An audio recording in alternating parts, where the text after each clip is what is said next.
आजच्या कार्यक्रमाचे अध्यक्ष दिलीप भाऊ सपकाळेजी,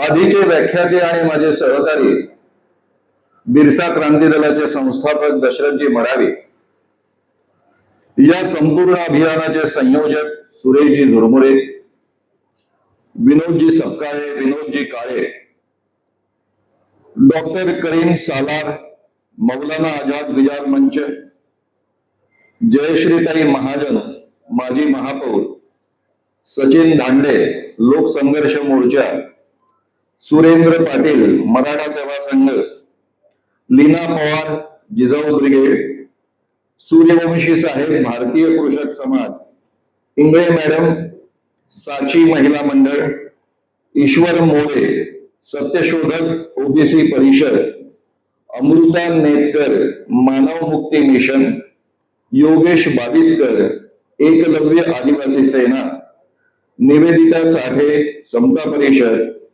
विशाखा हनुमंते भीमकन्या ग्रुप, रवींद्र तायडे कास्ट्राईक कर्मचारी संघ, पाटील सर शाहू महाराज ब्रिगेड, वैभव म्हैसकर आणि या ठिकाणी उपस्थित असणाऱ्या स्त्री पुरुष नागरिकांनो, सरसरत्या रक्ताच्या जिवंत हृदयाच्या शाबूत डोक्याच्या माझ्या तरुण मित्रांनो, मैत्रिणींनो, संविधान बचाओ महाराष्ट्र बचाओ या कार्यक्रमाच्या निमित्तानं आपण सगळे लोक एकत्र जमलो आहोत. सुरुवातीला काही सूचना. मित्रांनो, आता बरोबर 7:09 होत आहेत. 1.5 तास पर्यंत किमान हे व्याख्यान चालेल. म्हणजे साधारणतः 8:40 दरम्यान हे व्याख्यान संपू शकेल. ज्या कुणाला पूर्वनियोजित कार्यक्रमामुळे मधून उठून जायचं असेल त्यांनी कृपया आताच कोपऱ्यातली शेवटची जागा घ्यावी. आपण मध्येच उठला की लोकही डिस्टर्ब होतात, मीही डिस्टर्ब होतो. मी इतक्या दुरून इतका प्रवास करून या ठिकाणी तुमच्याशी बोलण्यासाठी, संवाद साधण्यासाठी आलो. मला पूर्ण तुमची एकाग्रता हवी आहे. मला जे मुद्दे तुमच्यापर्यंत पोहोचवायचे आहेत ते प्रभावीपणे पोहोचवायचे आहेत. त्यामुळे मला तुमचं पूर्ण सहकार्य हवं आहे. तुम्हाला सगळ्यांचे अभिनंदन. आपल्यापैकी प्रत्येकाकडे एक महत्वाचं यंत्र आहे, त्याला मोबाईल असं म्हणतात. पण त्याला आजच्या पुढच्या 1.5-2 तासांपर्यंत नोकर बनवा, त्याला मालक म्हणून वागू देऊ नका. सगळ्यात पहिले ते सायलेंट मोडवर टाका. कोणाचाही फोन आला तर कृपया फोनवर बोलू नका. याचा अर्थ असा आहे की या ठिकाणी चाललेल्या कार्यक्रमापेक्षा तुमचं बोलणं जास्त महत्वाचं आहे. मग ते तुम्ही एकट्याने काय ऐकायचं आणि सगळ्यांनी काय ऐकू नये. मी लाऊडस्पीकर तुमच्या जवळ पाठवून दे. तुम्हाला जे काही उत्तर द्यायचंय ते SMS ने तुम्ही देऊ शकता. कार्यक्रम संपल्यानंतर मी कॉन्टॅक्ट करेल असं सांगू शकता. मित्रांनो, हा जो विषय संविधान बचाओ महाराष्ट्र बचाओ, आज गांधीजींची जयंती आहे. आमच्यासाठी अत्यंत महत्वाचे राहिलेले पंतप्रधान, कारण आमच्या शालेय जीवनामध्ये किसान आणि जवान, जय किसान जय जवान आम्हाला सांगणारे लाल बहादूर शास्त्री, त्यांचीही जयंती आहे. दोघांनाही अभिवादन. काही दिवसांपूर्वी नागपूरमध्ये धीरेंद्र कृष्ण महाराज नावाचे एक महाराज आले होते आणि नागपूरमध्ये ते आल्यानंतर त्यांनी काही एक तर रामकथा वाचन केलं. त्याला कोणाचा विरोध असण्याचं कारणच नाहीये. मी स्वतः रामकथांचा भोक्ता आहे. संस्कार केंद्रांमध्ये रंगवून रंगवून रामकथा सांगितलेल्या आहेत. पण या निमित्तानं ते नागपूरमध्ये आल्यानंतर ते दिव्य दरबार आयोजित करत असत आणि या दिव्य दरबारामध्ये तुला अमुक रोग झालेला आहे, तुम्हाला तमुक रोग झालेला आहे, त्यावरचे हे उपचार आहे असं डायरेक्टली सांगत असत. दुसरं आणखी तुला भूत लागलेला आहे, बाहेरची बाधा झालेली आहे, तुला अमुक माणसाने जादूटोणा करणी केलेली आहे, तुझ्या घराजवळच्या काकूनी जादूटोणा करणी केलेली आहे. या पद्धतीचे अनेक दाखले त्यांनी लोकांच्या समस्या सोडवताना आपल्याला YouTube मध्ये उपलब्ध करून दिलेल्या आहेत. या संबंधातली तक्रार मी नागपूरच्या पोलिसांकडे दिली. यातला जो पहिला कायदा आहे तो drugs and magic remedies act 1954 आहे. या कायद्यानुसार या भारतामधल्या कोणत्याही माणसाला ज्याला कोणत्या तरी सरकार मान्य डॉक्टरी पॅथीची डिग्री उपलब्ध नाही, त्या माणसाला दुसऱ्याच्या रोगांचं निदान पण करता येत नाही, उपचार पण करता येत नाही, मी उपचार करेन असा दावा पण करता येत नाही. आणि हा माणूस शक्कपणे लोकांचे उपचारही करण्याचा दावा करत होता आणि लोकांचं निदानही करत होता. त्यामुळे हा कायदा डायरेक्टली लागू होत होता आणि हा कॉग्निजेबल ऑफेन्स आहे, त्यामुळे पोलिसांना FIR दाखल करावाच लागतो. दुसरा कायदा होता जादूटोणा विरोधी कायदा. त्यातला प्रत्येक शब्द मी फायनल केलेला आहे. सगळ्या महाराष्ट्रातल्या पक्षांकडनं त्यांच्यापर्यंत या कायद्यामधले बारकावे पोहोचवून संमती मिळवलेली आहे. हा कायदा झाल्यानंतर महाराष्ट्रामध्ये या कायद्याच्या प्रचार प्रसार आणि अंमलबजावणी समिती म्हणून एक समिती गठीत झाली. त्याचे मी सहअध्यक्ष आहे. कॅबिनेट मंत्री त्याचे अध्यक्ष असतात आणि राज्यमंत्री त्याचे उपाध्यक्ष असतात. अनेक खात्यांमधले सचिव त्याचे सदस्य असतात आणि इतर अनेक संघटनांचे लोक त्यामध्ये सचिव सदस्य आहेत.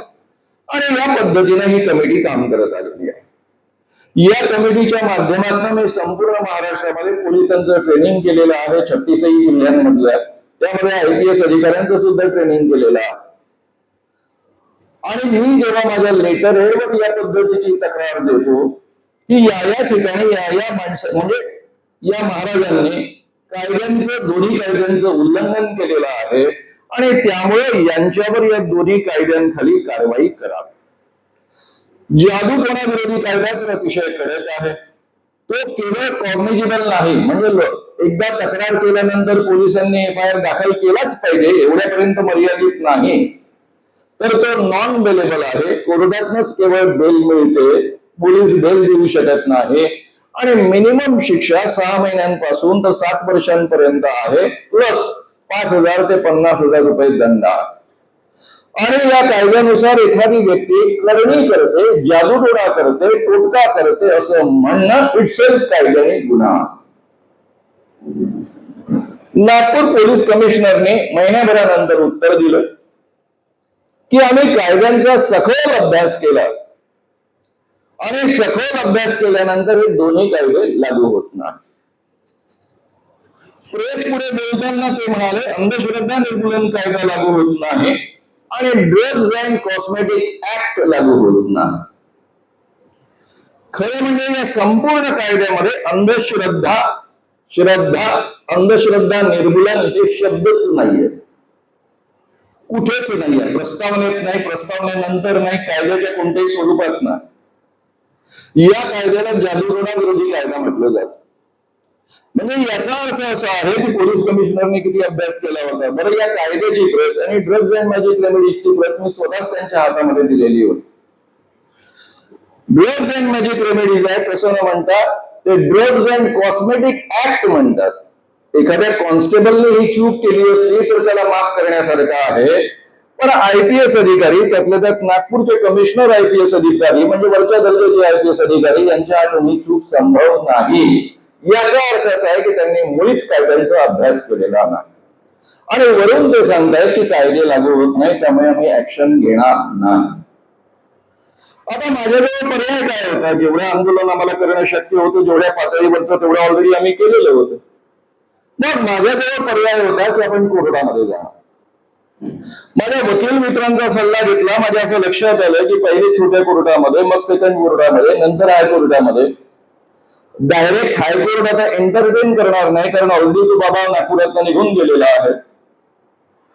अशा वेळेस मग आपले 7-8 वर्ष यामध्ये जाणार आणि 7-8 वर्षानंतर आपल्याला कोर्टाकडनं निर्णय मिळणार. काय निर्णय मिळणार? हे कायद्यामध्ये बसतं, त्यामुळे पोलिसांनी ऍक्शन घ्यावी. म्हणजे पोलिसांनी ऍक्शन घ्यावी एवढा आदेश काढण्यासाठी 7-8 वर्ष लढाई करत बसायचं. माझा स्वतःचा अनुभव फार वेगळा राहिलेला. मी गेले 43 वर्ष अखिल भारतीय अंधश्रद्धा निर्मूलन समितीच्या नावे या क्षेत्रामध्ये काम करतो. तेव्हापासून काँग्रेसचं सरकार राहिलेलं आहे, राष्ट्रवादी आणि काँग्रेसचं मिळून सरकार राहिलेलं आहे, युतीचं सरकार म्हणजे शिवसेना आणि BJPचं सरकार राहिलेलं आहे. पण तोपर्यंत म्हणजे या वीरेंद्र कृष्ण महाराजांच्या विरुद्ध तक्रार करेपर्यंत मी तक्रार केली आणि पोलिसांनी ऍक्शन घेतली नाही, असं आजपर्यंत कधीही घडलेलं नव्हतं. पोलिसांमध्ये हा आत्मविश्वास होता, कारण दीर्घकाळापासून मी त्यांचं ट्रेनिंग करत आलेलो आहे, पर्सनल संबंध राहत आलेले आहे, की मानव ज्यावेळी तक्रार करतात त्यावेळी त्यांनी पूर्ण कायद्याचा अभ्यास केलेला असतो आणि त्यामध्ये बसतो, म्हणूनच ते तक्रार करतात आणि त्यामुळे दरवेळी पोलीस ऍक्शन घेत असत.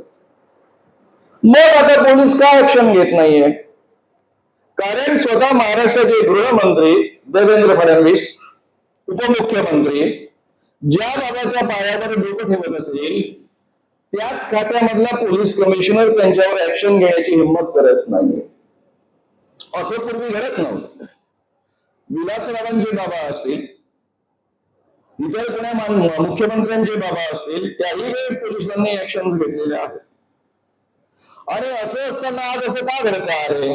कारण हे नवं पोलीस खातं जे आपल्या मालकाच्या इशाऱ्यानुसार चालतं, हे पोलीस खातं किंवा या पोलिसांचे महत्वाचे अधिकारी हे कायदा पाळत नाहीत, संविधान अंमलात आणत नाही, हे जनतेची चाकरी करत नाही, हे चाकरी करतात, ते आपल्या मालकांची चाकरी करतात.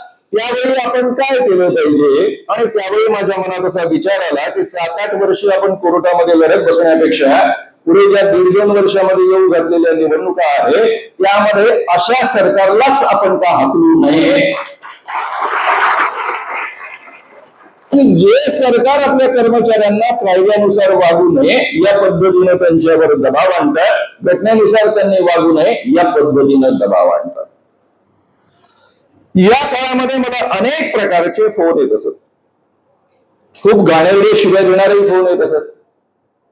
त्यामध्ये एक हरिद्वारच्या महंतांचा फोन आला. ते म्हणायला लागले की मानव साहब आपका काम बहुत अच्छा है, इस काम में हम शरीक होना चाहते हैं. मतलब आपका स्वागत है, लेकिन मानव साहब आप में किसी प्रकार का अंधविश्वास नहीं है? मतलब जी नहीं है. आपने संविधान पढ़ा है? जी हाँ, पढ़ना ही पड़ता है. आपने ये संविधान की प्रस्तावना प्रियम्बल जो है वो पढ़ी है? जी हाँ, पढ़ी. इस प्रियम्बल की शुरुआत है वी द इंडियन पीपल, हम भारतीय लोग. यानी इस संविधान की शुरुआत इस ढंग से है कि यह संविधान हम भारतीय लोगों ने निर्माण किया है, अपने आप को समर्पित किया है. ये बात आप मानते हो? जी हाँ, मैं मानता हूं. बोले मानव साहब जब ये प्रस्तावना बन रही थी तब आप वहां हाजिर थे? तो कैसे मैं हाजिर रह सकता हूं? क्योंकि ये प्रस्तावना 22 जनवरी 1947 को पंडित जवाहरलाल नेहरू ने ये लिखी प्रस्तावना संविधान सभा के सामने रखी, तब वो सम्मत हुई. हमें स्वतंत्रता मिलने के 8 महीने पूर्व, उसके पहले, तब तो मैं पैदा ही नहीं हुआ था, मैं तो 51 साल में पैदा हुआ हूं, मैं कैसे हाजिर रह सकता? मग त्याने मला प्रतिप्रश्न केला, मानव साहब जब आप वहां हाजिर नहीं थे, इसके बावजूद आप मानते हो कि ये प्रस्तावना आपने निर्माण की है, यानी हम भारतीय लोगों ने निर्माण की है और अपने आप को समर्पित की है, ये आपका सबसे बड़ा अंधविश्वास है. आता हे बोलल्यानंतर मी त्यांना काय उत्तर देणार? मी म्हणालो आपकी बात बिल्कुल सही है, क्योंकि ये जो संविधान है ये संविधान आप जैसे खास लोगों के लिए नहीं है. ये संविधान हम जैसे आम लोगों के लिए आम लोगों ने तैयार करवाया है. आप जैसे जो खास लोग हैं, जो ब्रह्मा के मुख से डायरेक्टली टपके हैं, पृथ्वी पर अवतरित हुए हैं, गए 2000 सालों से आप जिस संविधान के आधार पर इस समाज पर राज कर रहे थे, वो मनुस्मृति का संविधान गाड़कर ही ये संविधान निर्माण किया गया. हे मी का बोललो मित्रांनो? त्याचं कारण असं आहे की ही आपल्या देशामधली वस्तुस्थिती आहे. ज्यावेळी मी लोकांमध्ये वावरतो त्यावेळी माझ्या असं लक्षात येतं की लोकांना असं वाटतं की संविधान म्हणजे रिझर्वेशन. बाबासाहेबांनी रिझर्वेशन मध्ये संविधान निर्माण केलं, याच्यामुळे केवळ शेड्यूल कास्टला आणि शेड्यूल ट्राईबला फायदा मिळतो, त्याचा तुमच्या माझ्या बाकीच्या लोकांच्या जीवनाशी काही संबंधच नाहीये. या पद्धतीची समजूत आपल्या संपूर्ण समाजांमध्ये भारतामध्ये पसरलेली आहे आणि हे अतिशय भयानक आहे. हे खरं म्हणजे भयानक षडयंत्र आहे. मी बोलताना नेहमी बोलत असतो की श्याम मानव नावाचा एक माणूस तुमच्या पुढ्यामध्ये बोलतो आहे. हे मी का म्हणू शकतो? कारण मी जातपात तर मानत नाही.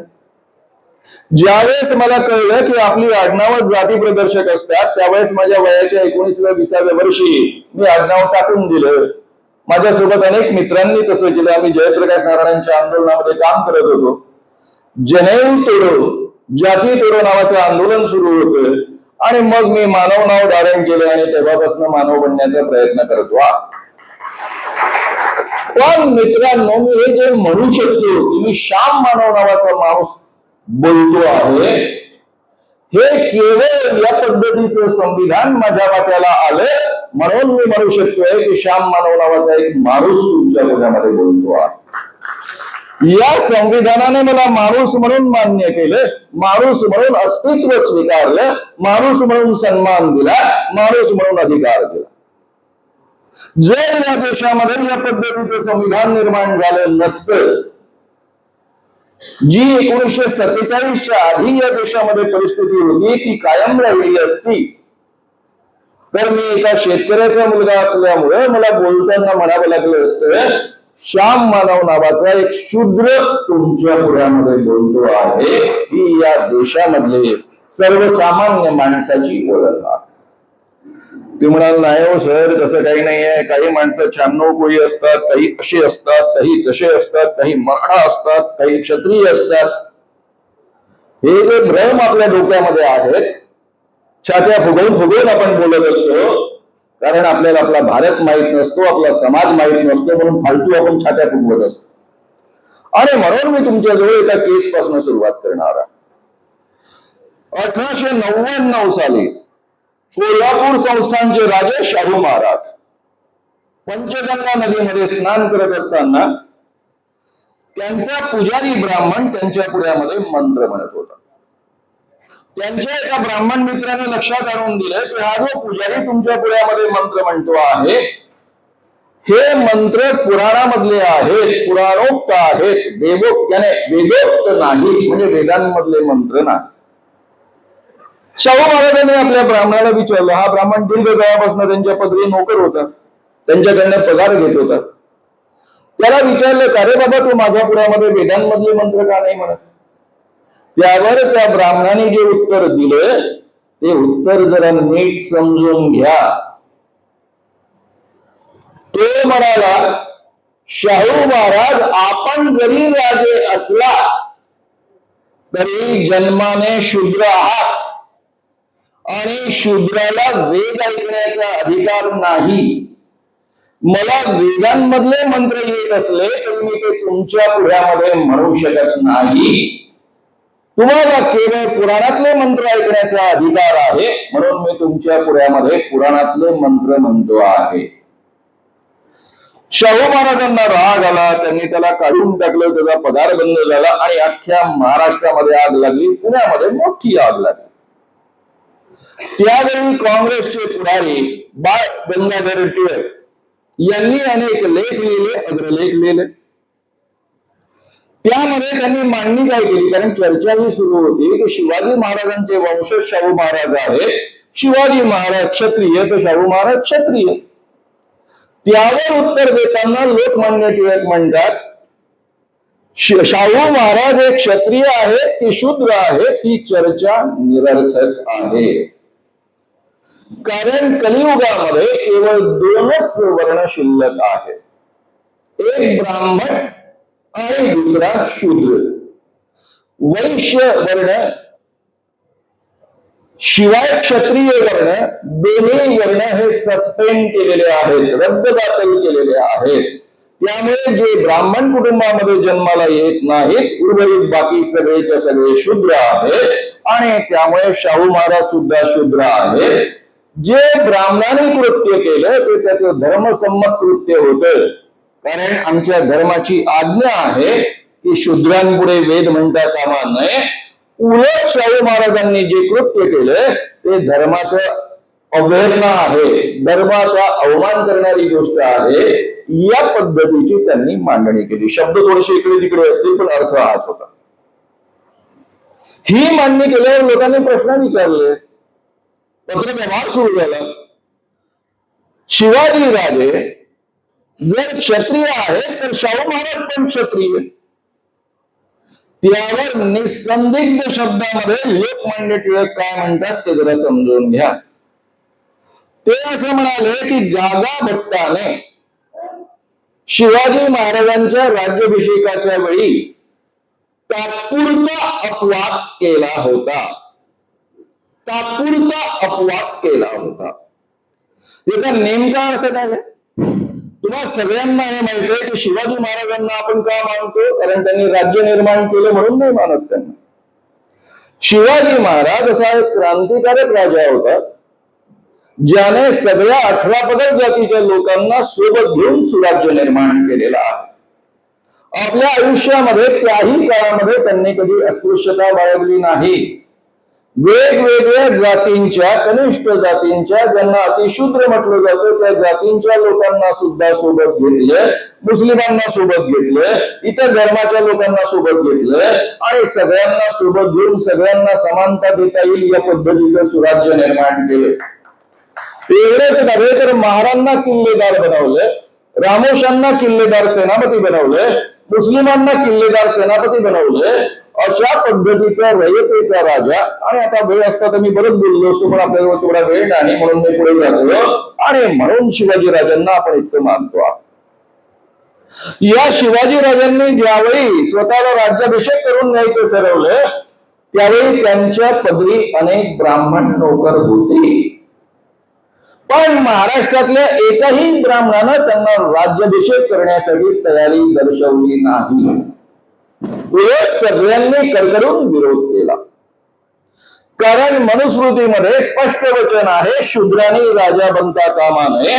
शूद्र राजा असेल त्या ठिकाणी ब्राह्मणांनी वास करता कामा नये, म्हणजे निवास करता कामा नये, त्या ठिकाणी राहता कामा नये. शेवटी शिवाजी महाराजांनी गागाभट्टाला बोलावलं राज्याभिषेक करण्यासाठी.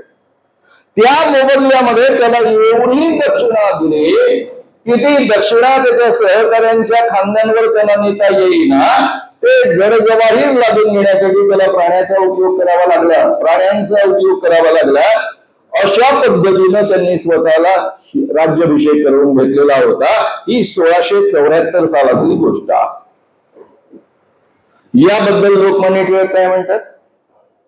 गागाभट्टाने शिवाजी महाराजांच्या राज्याभिषेकापुरता तात्पुरता अपवाद केलेला होता. आणि पुढचं वाक्य आहे, शिवाजी राजांचे सारे वंश शूद्रच आहेत.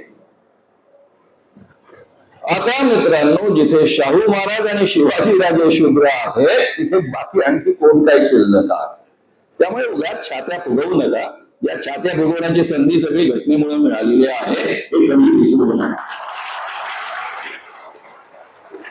आता मित्रांनो, मी तुम्हाला एक साधा प्रश्न विचारतो. लोकमान्य टिळक हे काँग्रेसचे पुढे अतिशय मोठे पुढारी झाले, भारतातले सगळ्यात मोठे पुढारी झाले. लोकमान्य टिळकांचं स्वातंत्र्य आंदोलनातलं योगदान नाकारता येत नाही.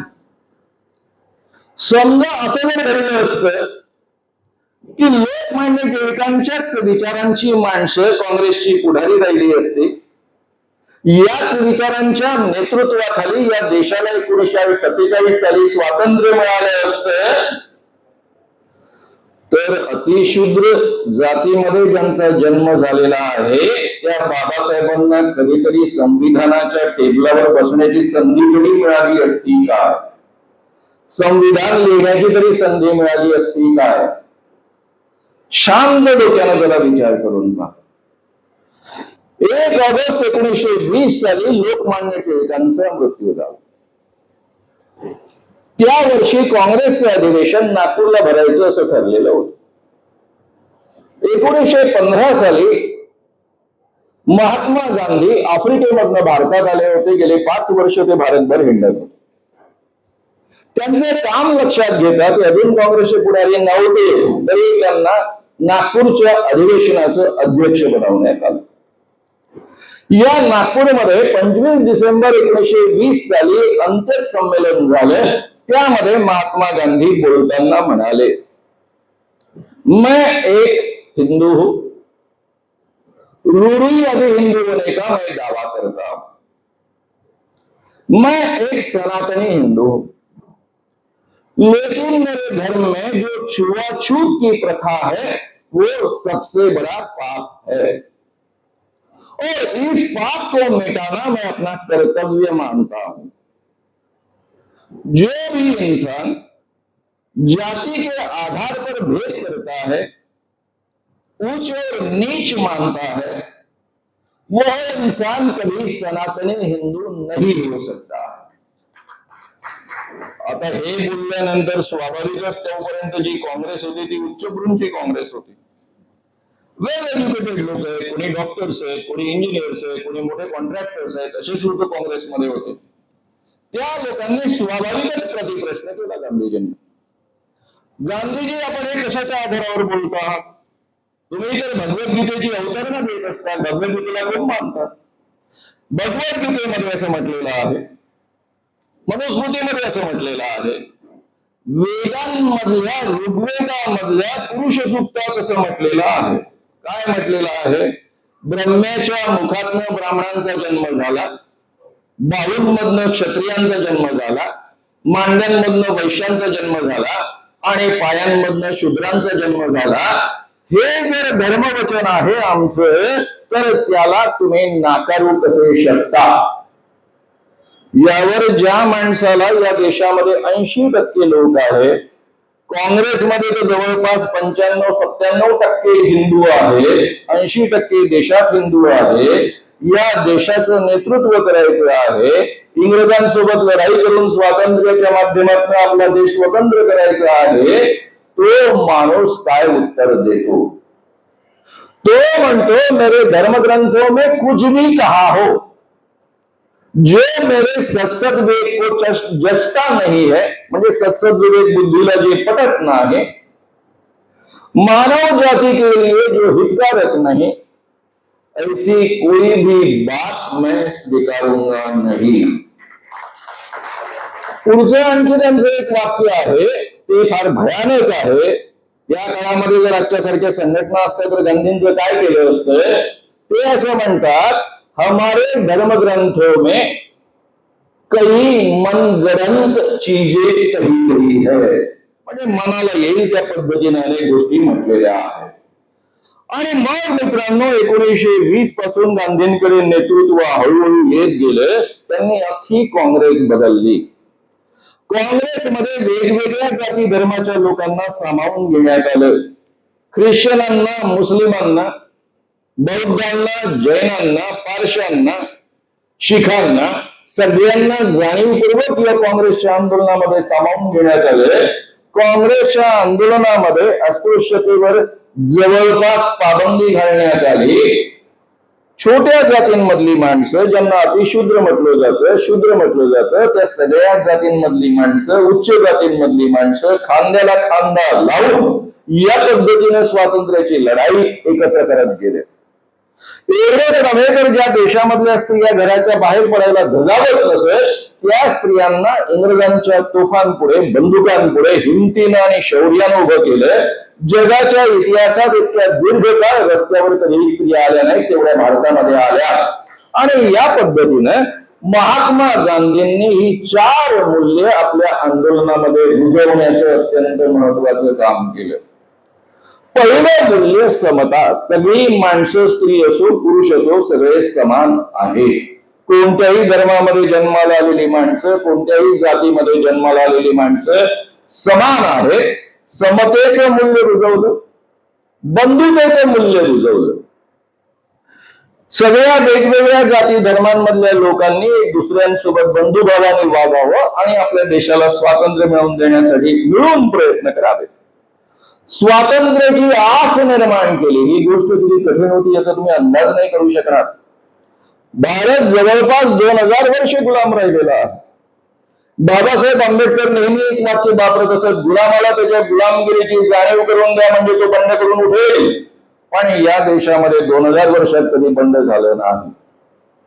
कारण काय, बाबा रे तू दलित जातीमध्ये का जन्माला आला?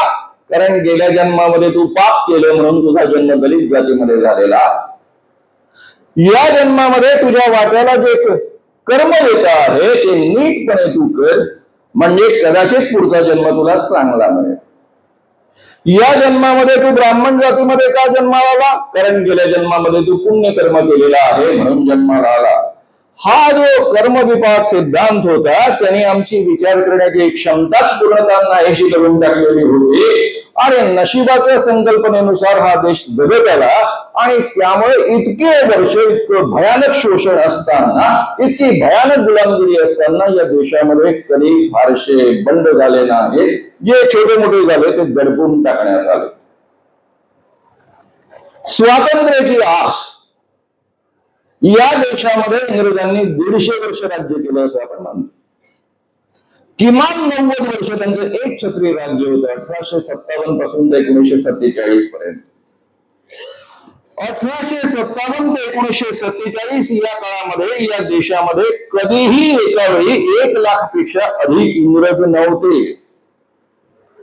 सुरुवातीपासून शेवटपर्यंत 1 लाखापेक्षा अधिक इंग्रज कधीच या देशामध्ये राहिले नाहीत। आणि या देशाची लोकसंख्या होती त्यावेळेस पाकिस्तान सोबत असल्यामुळे 30 कोटी ते 40 कोटी। 1947 साली 40 कोटी। म्हणजे याचा अर्थ असा आहे की 1 लाख लोकांनी 30 ते 40 कोटी लोकांवर राज्य केलेलं आहे। माझा एक संख्याशास्त्राचा प्राध्यापक आहे, तो गमतीने म्हणत असतो, सर भारतातल्या लोकांनी काहीच नसतं केलं, फक्त सकाळी उठल्या उठल्या सगळ्यांनी एकाच वेळी सू केली असती तर ती सू इतकी मोठी निर्माण झाली असती, 1 लाख लोक त्यामध्ये डुबून मेले असते। इतक्या मोठ्या संख्येवर राज्य का करू शकले? कारण गुलामी वृत्ती हा तुमच्या माझ्या जीवनाचा अपरिहार्य भाग होता। या वृत्तीमध्ये बदल करून स्वातंत्र्याची आस निर्माण केले, न्यायाबद्दलची जागरूकता निर्माण केली आणि ही 4 मूल्य ज्या उत्तम पद्धतीने या स्वातंत्र्य आंदोलनामध्ये 1920 पासून 47 पर्यंत पेरली गेली आणि त्यातून हे पुढचं सगळं निर्माण झालेलं आहे, हे आपण समजून घेतलं पाहिजे। 1947 साली ज्यावेळेस आपल्या देशाला स्वातंत्र्य मिळेल हे नक्की झालं। राष्ट्रीय सरकार बनणार आणि त्याचे पंतप्रधान पंडित जवाहरलाल नेहरू बनतील हे नक्की झालं। त्यावेळेस महात्मा गांधींनी पंडित जवाहरलाल नेहरूंना बोलावून घेतलं। सोबत सरोजिनी नायडू होत्या।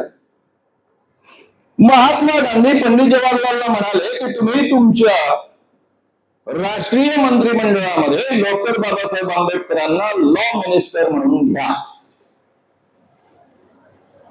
स्वाभाविक प्रश्न विचारला यांनी, का? गांधी असे म्हणाले की बाबासाहेब जर लॉ मिनिस्टर झाले तर आपली राज्यघटना निर्माण होते आहे, त्यामध्ये त्यांचा अत्यंत मोलाचा वाटा असेल आणि डॉक्टर बाबासाहेब आंबेडकर या देशामधल्या शेवटच्या माणसाला आणि प्रत्येक स्त्रीला योग्य तो न्याय देईल।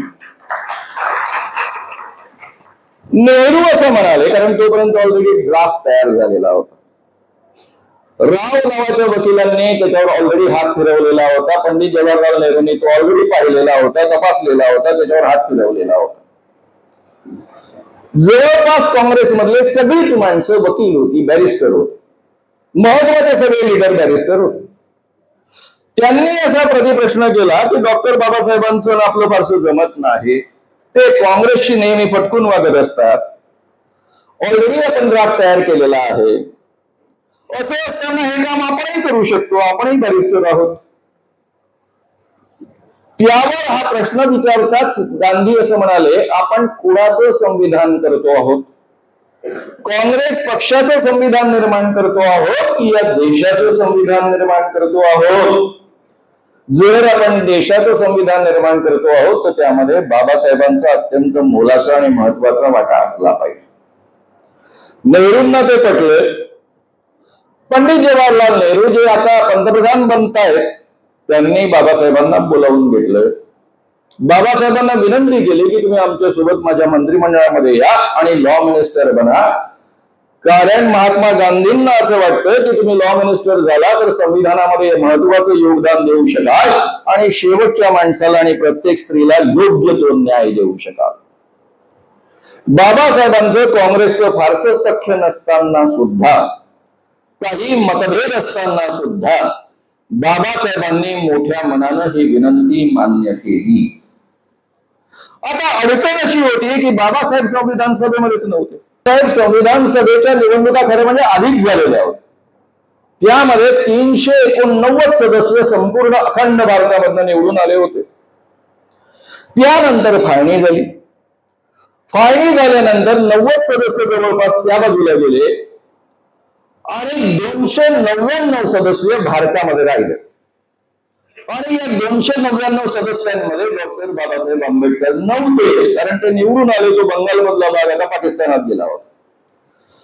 म्हणजे थोडक्यात सांगायचं झालं, जर संविधान बनवायचं असेल तर बाबासाहेबांना पाकिस्तानचं संविधान बनवता येऊ शकत होतं, त्यामध्ये ते भाग घेऊ शकत होते, पण भारतामधल्या संविधानामध्ये भाग घेऊ शकत नव्हते.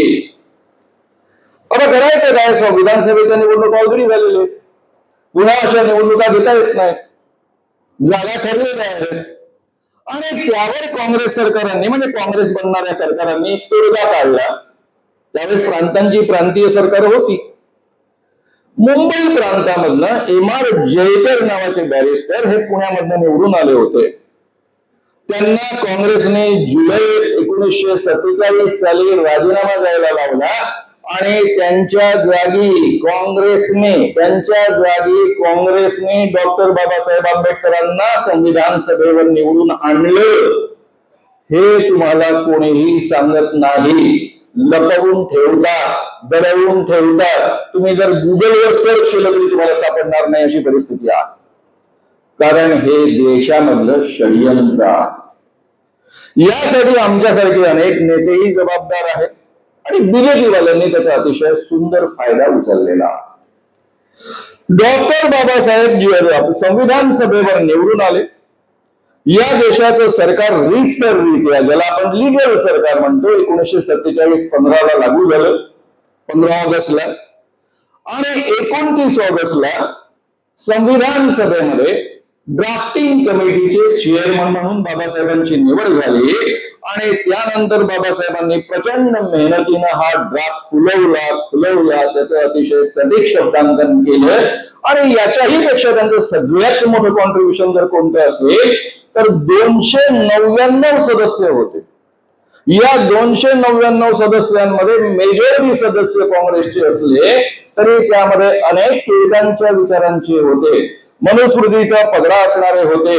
आणि अशा वेगवेगळ्या विचारांचे सदस्य असताना सुद्धा डॉक्टर बाबासाहेब आंबेडकरांनी प्रत्येकापुढे व्यवस्थित आर्ग्युमेंट करत एक मतानं हे संविधान संमत करून घेतलेलं आहे. एक मतानं हे संविधान संमत झालेलं आहे.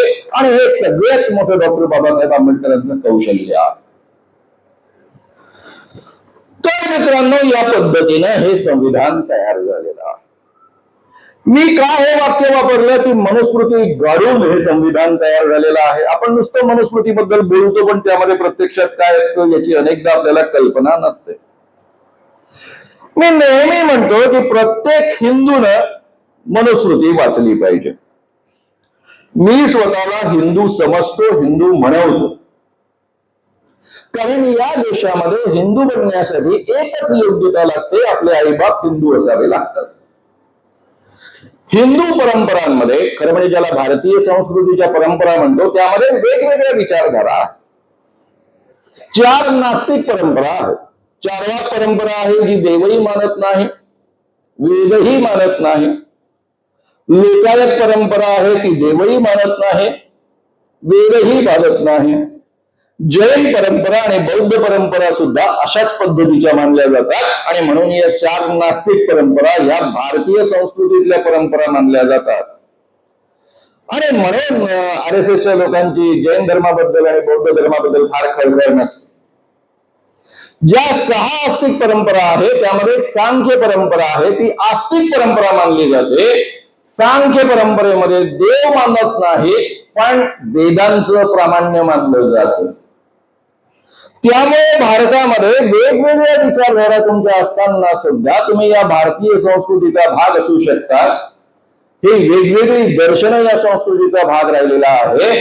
त्यामुळे माझे विचार इतर सामान्य लोकांपेक्षा जरी वेगळे असले तरी मला हिंदू म्हणून घेण्याचा अधिकार आहे आणि मी हिंदू आहे. ब्राह्मण कोण? कारण माझ्या बोलण्यातनं कदाचित हा संदेश जाऊ शकतो की जे जे ब्राह्मण जातीमध्ये जन्माला आले त्यांच्याबद्दल मी काहीतरी द्वेषमूलक बोलतो आहे. मित्रांनो, तुमचा माझा जन्म कुणाचाच आपल्या हातामध्ये ना. अपघाताने मी एका शेतकरी कुटुंबामध्ये जन्माला आलो, तुम्ही कोणत्या तरी कुटुंबामध्ये जन्माला आला, एखादा माणूस ब्राह्मण कुटुंबामध्ये जन्माला येतो. जो ब्राह्मण कुटुंबामध्ये जन्माला येऊन सुद्धा इतर सगळी माणसं माझ्यासारखी समान आहे असं मानतो, तो मुळीच ब्राह्मण नाही. जो इतर जातीमध्ये जन्माला येतो आणि मानतो की मी इतरांपेक्षा श्रेष्ठ आहे आणि ब्राह्मण थोडे माझ्यापेक्षा श्रेष्ठ आहे, तो ब्राह्मणी विचाराचा माणूस आहे, तो मनुवादी विचारांचा माणूस आहे. तो ब्राह्मण जातीमध्ये जन्मलेल्या माणसापेक्षा सुद्धा जास्त घातक आहे. हे आपण नेहमी लक्षात ठेवलं पाहिजे आणि समजून घेतलं पाहिजे. मी मनुस्मृतीमधली काही उद्धरणं फक्त तुमच्या समोर ठेवतो जेणेकरून आपल्याला कल्पना यावी की 2000 वर्ष हा देश कसा चालला. या देशामध्ये हिंदू राजे होते, पण तुमच्या माझ्या सामाजिक जीवनावर पूर्ण दर्पण आणि परिणाम होता. राज्य होतं ते मनुस्मृतीचं. या देशामध्ये 2000 वर्ष आधी नंदवंश होता, शूद्रांचा वंश होता, तरी मनुस्मृतीचं राज्य होतं. या देशामध्ये मुस्लिमांचं जवळपास 700 ते 800 वर्ष त्यांची सरकार राहिली, ते राजे राहिले आणि तरीही तुमच्या माझ्या सामान्य माणसांच्या जीवनावर मनुस्मृतीचं राज्य होतं. या देशामध्ये इंग्रजांचं 150 वर्ष राज्य राहिलं आणि तरीही तुमच्या माझ्या जीवनावर मनुस्मृतीचं राज्य होतं. आणि म्हणून इंग्रजांच्या काळातच शाहू महाराजांबद्दल हा प्रकार घडू शकलेला आहे. आता ही मनुस्मृती काय है? ब्राह्मणों की सेवा करना ही शूद्रों का मुख्य कर्म है. काही झालं तरी सगळ्या शूद्र माणसांनी काय केलं पाहिजे? ब्राह्मणांची सेवा केली पाहिजे. ब्राह्मणांची सेवा खरोखर त्यांनी केली तरच त्यांना मोक्ष मिळू शकतो, देवप्राप्ती होऊ शकते. या पद्धतीचे वचन आहेत.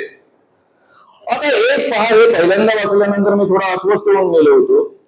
यदि शूद्र गर्व से ब्राह्मण पर थूक दे तो उसके ओठ काट ले, यदि वो पेशाब कर दे तो उसका लिंग काट दे. या 2 गोष्टी मी समजून घेऊ शकलो. अर्थात हे योग्य नाही, अतिशय अयोग्य आहे. खऱ्या अर्थानं हा अन्याय आहे. तरी ठीक आहे, एखादा माणूस शूद्राने एखाद्या गर्वाने ब्राह्मणांवर थुंकला, त्याचे ओठ कापले, लिंग कापलं, समजण्यासारखं आहे.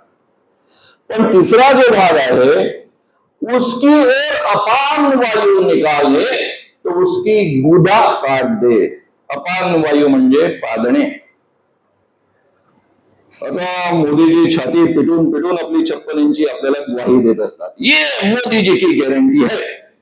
तुम्ही अशी गॅरंटी देणार का? ये मेरी गॅरंटी है, सारी दुनिया में कभी भी मैं किसी के सामने पादूंगा नहीं. पॉसिबल आहे काय? त्यावर आपला कंट्रोल असतो का? 100% कंट्रोलची गॅरंटी आपल्यापैकी कोणी देऊ शकेल का? समजा तिकडून एखादा ब्राह्मण गृहस्थ येतोय, तुम्ही त्याला पूर्णिसाद केला, नमस्कार केला आणि त्याच वेळेस तुमचं सुटलं तर गुदा कापून टाकायची. हा न्याय? या पद्धतीची ही मनुस्मृती. ब्राह्मण की संपत्ति राजा द्वारा कभी भी किसी भी हालत में नहीं ली जानी चाहिए. म्हणजे राजाने कोणत्याही परिस्थितीमध्ये ब्राह्मणाची संपत्ती फरक करता कामा नये. बेकसरा त्यांनी काही गुन्हा केला तरी त्याची संपत्ती ताब्यामध्ये घेता कामा नये. राजा यज्ञ करे, फार सुंदर आहे, काय सोयी करून ठेवलेल्या होत्या. धर्म के लिए राजा यज्ञ करे और हर यज्ञ के बाद ब्राह्मणों को दान दे.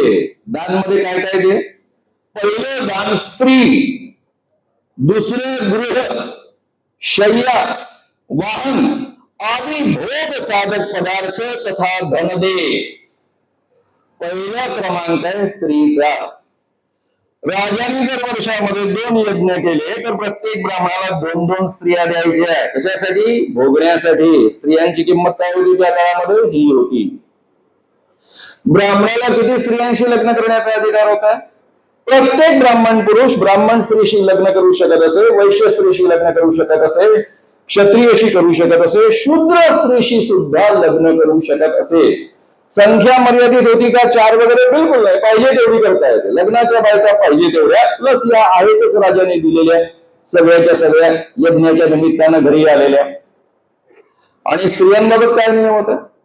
स्त्री फक्त एकच लग्न करू शकत असे, पण ब्राह्मण स्त्री फक्त ब्राह्मण पुरुषाशीच लग्न करू शकत असे. तिने क्षत्रिय वैश्य शूद्र पुरुषाशी लग्न करता कामा नये. आणि समजा तिने केला तर तीही बहिष्कृत आणि तिची मुलं चांडाळ बनतील. त्यांना गावामध्ये राहण्याचा अधिकार नाही, गाव कुसा बाहेर सुद्धा राहण्याचा अधिकार नाही. त्यांनी केवळ स्मशानामध्ये राहिलं पाहिजे. आज माझे 3 मित्र ज्यांच्या बायका ब्राह्मण आहेत. एक डॉक्टर नरेंद्र जाधव आहेत, जे रिझर्व्ह बँकेचे अतिशय मोठे अधिकारी होते, माझ्या मुंबई समितीचे अध्यक्ष होते, त्यांची बायको ब्राह्मण आहे. दुसरे माझे मित्र प्रकाश आंबेडकर यांची बायको ब्राह्मण आहे. तिसरे माझे मित्र रामदासजी आठवले यांची बायको ब्राह्मण आहे. आणि या सगळ्यांना मुलं आहेत. आणि ही सगळी मुलं आजच्या काळामध्ये सन्मानित माणसं आहेत. केवळ राज्यघटनेमुळे हे शक्य झालं. जर ही राज्यघटना नसते तर ही सगळी मुलं चांडाळ बनली गेली असती. या राज्यघटनेनं केवळ शूद्रांना न्याय नाही दिलेला, ब्राह्मणांना सुद्धा न्याय दिलेला. या देशामधली ब्राह्मण स्त्री आज ठरवू शकते मी कोणत्या पुरुषाशी लग्न करणार. मला जो आवडतो, जो मला मान्य आहे, ज्याच्यासोबत माझी लग्न करण्याची इच्छा आहे, तो ब्राह्मण असला काय, तो शूद्र असला काय, वैश्य असला काय, क्षत्रिय असला काय, कोळी असला काय, मला मान्य आहे त्या पुरुषासोबत मी लग्न करेन. हा अधिकार डॉक्टर बाबासाहेब आंबेडकरांनी ड्राफ्टिंग केलेल्या या संविधानानं दिलेला. एवढंच नव्हे, मी ब्राह्मण पुरुषांना काय अधिकार दिला हेही मांडत असतो. माझे मित्र नितीनजी गडकरी कॉलेज जीवनापासूनचे मित्र, आज त्यांना अख्खा देश रोडकरी म्हणून ओळखतो. जर या देशामध्ये मनुस्मृतीचं राज्य असतं तर त्यांना काय करावं लागलं असतं? त्यांना एक तर कुठेतरी पूजा अर्चा करावी लागली असते, नाहीतर एखाद्या गुरुकुलामध्ये शिक्षक म्हणून काम करावं लागलं असतं. पण त्यांना कधीही रोडकरी बनता आलं नसतं. त्यामुळे तुम्ही कोणत्याही जातीमध्ये जन्माला या, कोणत्याही धर्मामध्ये जन्माला या, कोणत्याही लिंगामध्ये जन्माला या, या देशामध्ये 2000 वर्षानंतर पहिल्यांदा आपल्या सगळ्यांना माणूस म्हणून अधिकार मिळालेले आहे. आपली ओळख केवळ एक माणूस आहे, ती संविधानानं आपल्याला दिलेली आहे. हे आपण कधीही विसरता कामा नये. तुझ्याने आपली लायकी काय होती? ब्राह्मणाची हत्या कोणत्याही परिस्थितीमध्ये करता कामा नये. राजाने ती हत्या करता कामा नये, कारण ब्राह्मण हत्येचं पातक हे जगातलं सगळ्यात मोठं पातक आहे. आणि शूद्राची हत्या, शूद्र की हत्या कुत्ता, बिल्ली, नेवला, मेंढक के हत्या के समान है. आपली लायकी कळली? कुत्रा, मांजर, नेवला म्हणजे मुंगूस, सरडा पण आहे काय, त्यामध्ये मेंढक पण आहे. ही आपली लायकी या देशामध्ये 2000 वर्ष राहिलेली आहे. आणि हे मनुस्मृतीची वचनं केवळ काल्पनिक नव्हती, समाज जीवनामध्ये मनुस्मृती रुजली होती. त्यातूनच आजची जाती व्यवस्था आणि अस्पृश्यता निर्माण झालेली आहे. आपल्यापैकी अनेक लोक बोलताना आपण ऐकतो, काही लोक बोलतात हिंदू राष्ट्र आम्हाला आणायचं आहे, आणि माझ्या मनामध्ये भीतीचा गोळा निर्माण होतो. हिंदू राष्ट्र शब्द ऐकल्याबरोबर भीतीचा गोळा निर्माण होतो. कारण शिवाजी राजांच्या समतेच्या सुराज्यामधनं जी निर्माण झालेली पेशवाई, त्याचं वर्णन करून ठेवलेलं आहे फुल्यांनी. पुण्यामध्ये फुल्यांच्या काळामध्ये, म्हणजे शाहू महाराजांच्या आसपासच्या काळामध्ये, एखाद्या अतिशूद्र माणसाला जर रस्त्यावरनं चालायचं असेल तर त्याला पायामध्ये चप्पल घालण्याचा अधिकार नव्हता. भर दुपारी मे महिन्यामध्ये रणरणत्या उन्हामध्ये पुण्यातले सगळे रस्ते दगडी, त्या दगडी रस्त्यावरनं त्यांनी अनवाणी पायाने चालावं. मागे त्यांनी झाडू बांधलेला असे, कारण त्याची पावलं जमिनीवर उमटून रस्त्यावर उमटून रस्ता अपवित्र होऊ नये म्हणून, आणि त्यांनी इकडे तिकडे थुंकू नये म्हणून गळ्यामध्ये मडकं बांधावं लागत असे. ही अवस्था या देशामधली अतिशूद्र माणसांची राहिलेली आहे आणि 40% संख्या नेहमीच अतिशूद्रांची या देशामध्ये राहिलेली आहे. आता मला प्रश्न असा पडतो की या देशामध्ये 80% हिंदू लोक आहेत. या देशाचे 1947 पासून आजपर्यंत झालेले सारेच्या सारे प्रधानमंत्री हे हिंदू आहेत, कारण शिखांनाही हे हिंदूच मानतात, म्हणजे मनमोहन सिंग हे हिंदूच आहेत. या देशातलं सर्वात ताकदवान पद जर पॉवरच्या क्षेत्रामध्ये कोणतं असेल तर पंतप्रधान पद आहे, म्हणजे या देशामध्ये हिंदूंचंच राज्य आहे. जर या देशामध्ये ऑलरेडी हिंदूंचं राज्य आहे तर नवं यांना हिंदू राष्ट्र का आणावं असं वाटतं. आणि मग त्याची बीज सापडतात काही गोष्टींमध्ये, मी ती तुमच्यापर्यंत पोहोचवतो आहे. त्यातल्या बऱ्याचशा गोष्टी ऑलरेडी दशरथ मराठेंनी तुमच्या पुढ्यात मांडलेल्या आहेत. मोहन भागवत 2 वर्षांपूर्वी म्हणाले, ते स्टेटमेंट तुम्हाला गुगलवर सर्च केलं तर सहज सापडेल. ते असे म्हणाले की आमची जी राज्यघटना आज निर्माण झालेली आहे ती युरोपीय मूल्यांनुसार निर्माण झालेली आहे. आम्हाला आमच्या भारतीय मूल्यांनुसार राज्यघटना निर्माण करायची आहे. युरोपीय मूल्यांनुसार म्हणजे आपली संपूर्ण राज्यघटनेमध्ये 4 महत्वाची मूल्ये ज्याच्या आधारावर अख्खी राज्यघटना उभी आहे. समता, माणूस कोणत्याही जाती धर्मामध्ये लिंगामध्ये जन्माला आला तरी सगळी माणसं समान, सगळ्यांना समान अधिकार, समान संधी मिळाली पाहिजे याकरता राष्ट्र प्रयत्न करणार. बंधुता, सगळ्यांनी सोबत एक दुसऱ्यांसोबत भावा बहिणीसारखं राहावं. तिसरं स्वातंत्र्य, प्रत्येकाला स्वातंत्र्य, तो दलित जातीमध्ये जन्माला येऊ, कोणत्याही जातीमध्ये जन्माला येऊ, त्याला वेदही ऐकण्याचा अधिकार, त्याला शिक्षणाचाही अधिकार, सगळे अधिकार समान संधी मिळावी यासाठी प्रयत्न. आणि चौथा न्याय. न्याय म्हणजे कोर्टातला न्याय नाही. हा न्याय कोणता आहे? सामाजिक न्याय, आर्थिक न्याय, राजकीय न्याय. प्रत्येकाला एकच हो, चाहे तो एखाद्या भंग्याची मुलगी असो किंवा एखाद्या टाटा माणूस असो, प्रत्येकाला एक हो, त्याला सरकार निवडून देण्याचा अधिकार. आणि सगळ्यांना आर्थिक न्याय मिळावा या पद्धतीने समान संधी मिळावी याकरता राष्ट्र प्रयत्न करणार. म्हणजे आपली राज्यघटनेने आपल्याला मूल्यही दिलेली आहे आणि त्या दिशेने वाटचाल करायची आहे याची बंधनही घातलेली आहे. ते आमच्या मोहन भागवतांना मान्य नाहीत, कारण ही 4ही मूल्य युरोपीय मूल्य. या देशात तरी समता नव्हतीच. ब्राह्मण मुखातनं जन्माला आले, पायातनं शूद्र, दोघंही एकत्र. How it is possible? एवढंच नव्हे तर या देशामध्ये बंधुता होती काय? तुमच्या माझ्या लहानपणच्या गप्पा आठवा, गोष्टी आठवा, खेड्यापाड्यातलं वातावरण पहा. उंबरठ्याच्या आत अतिशूद्र माणसांना प्रवेश नसायचा, त्यांच्याकरता कब्बशी वेगळी असायची.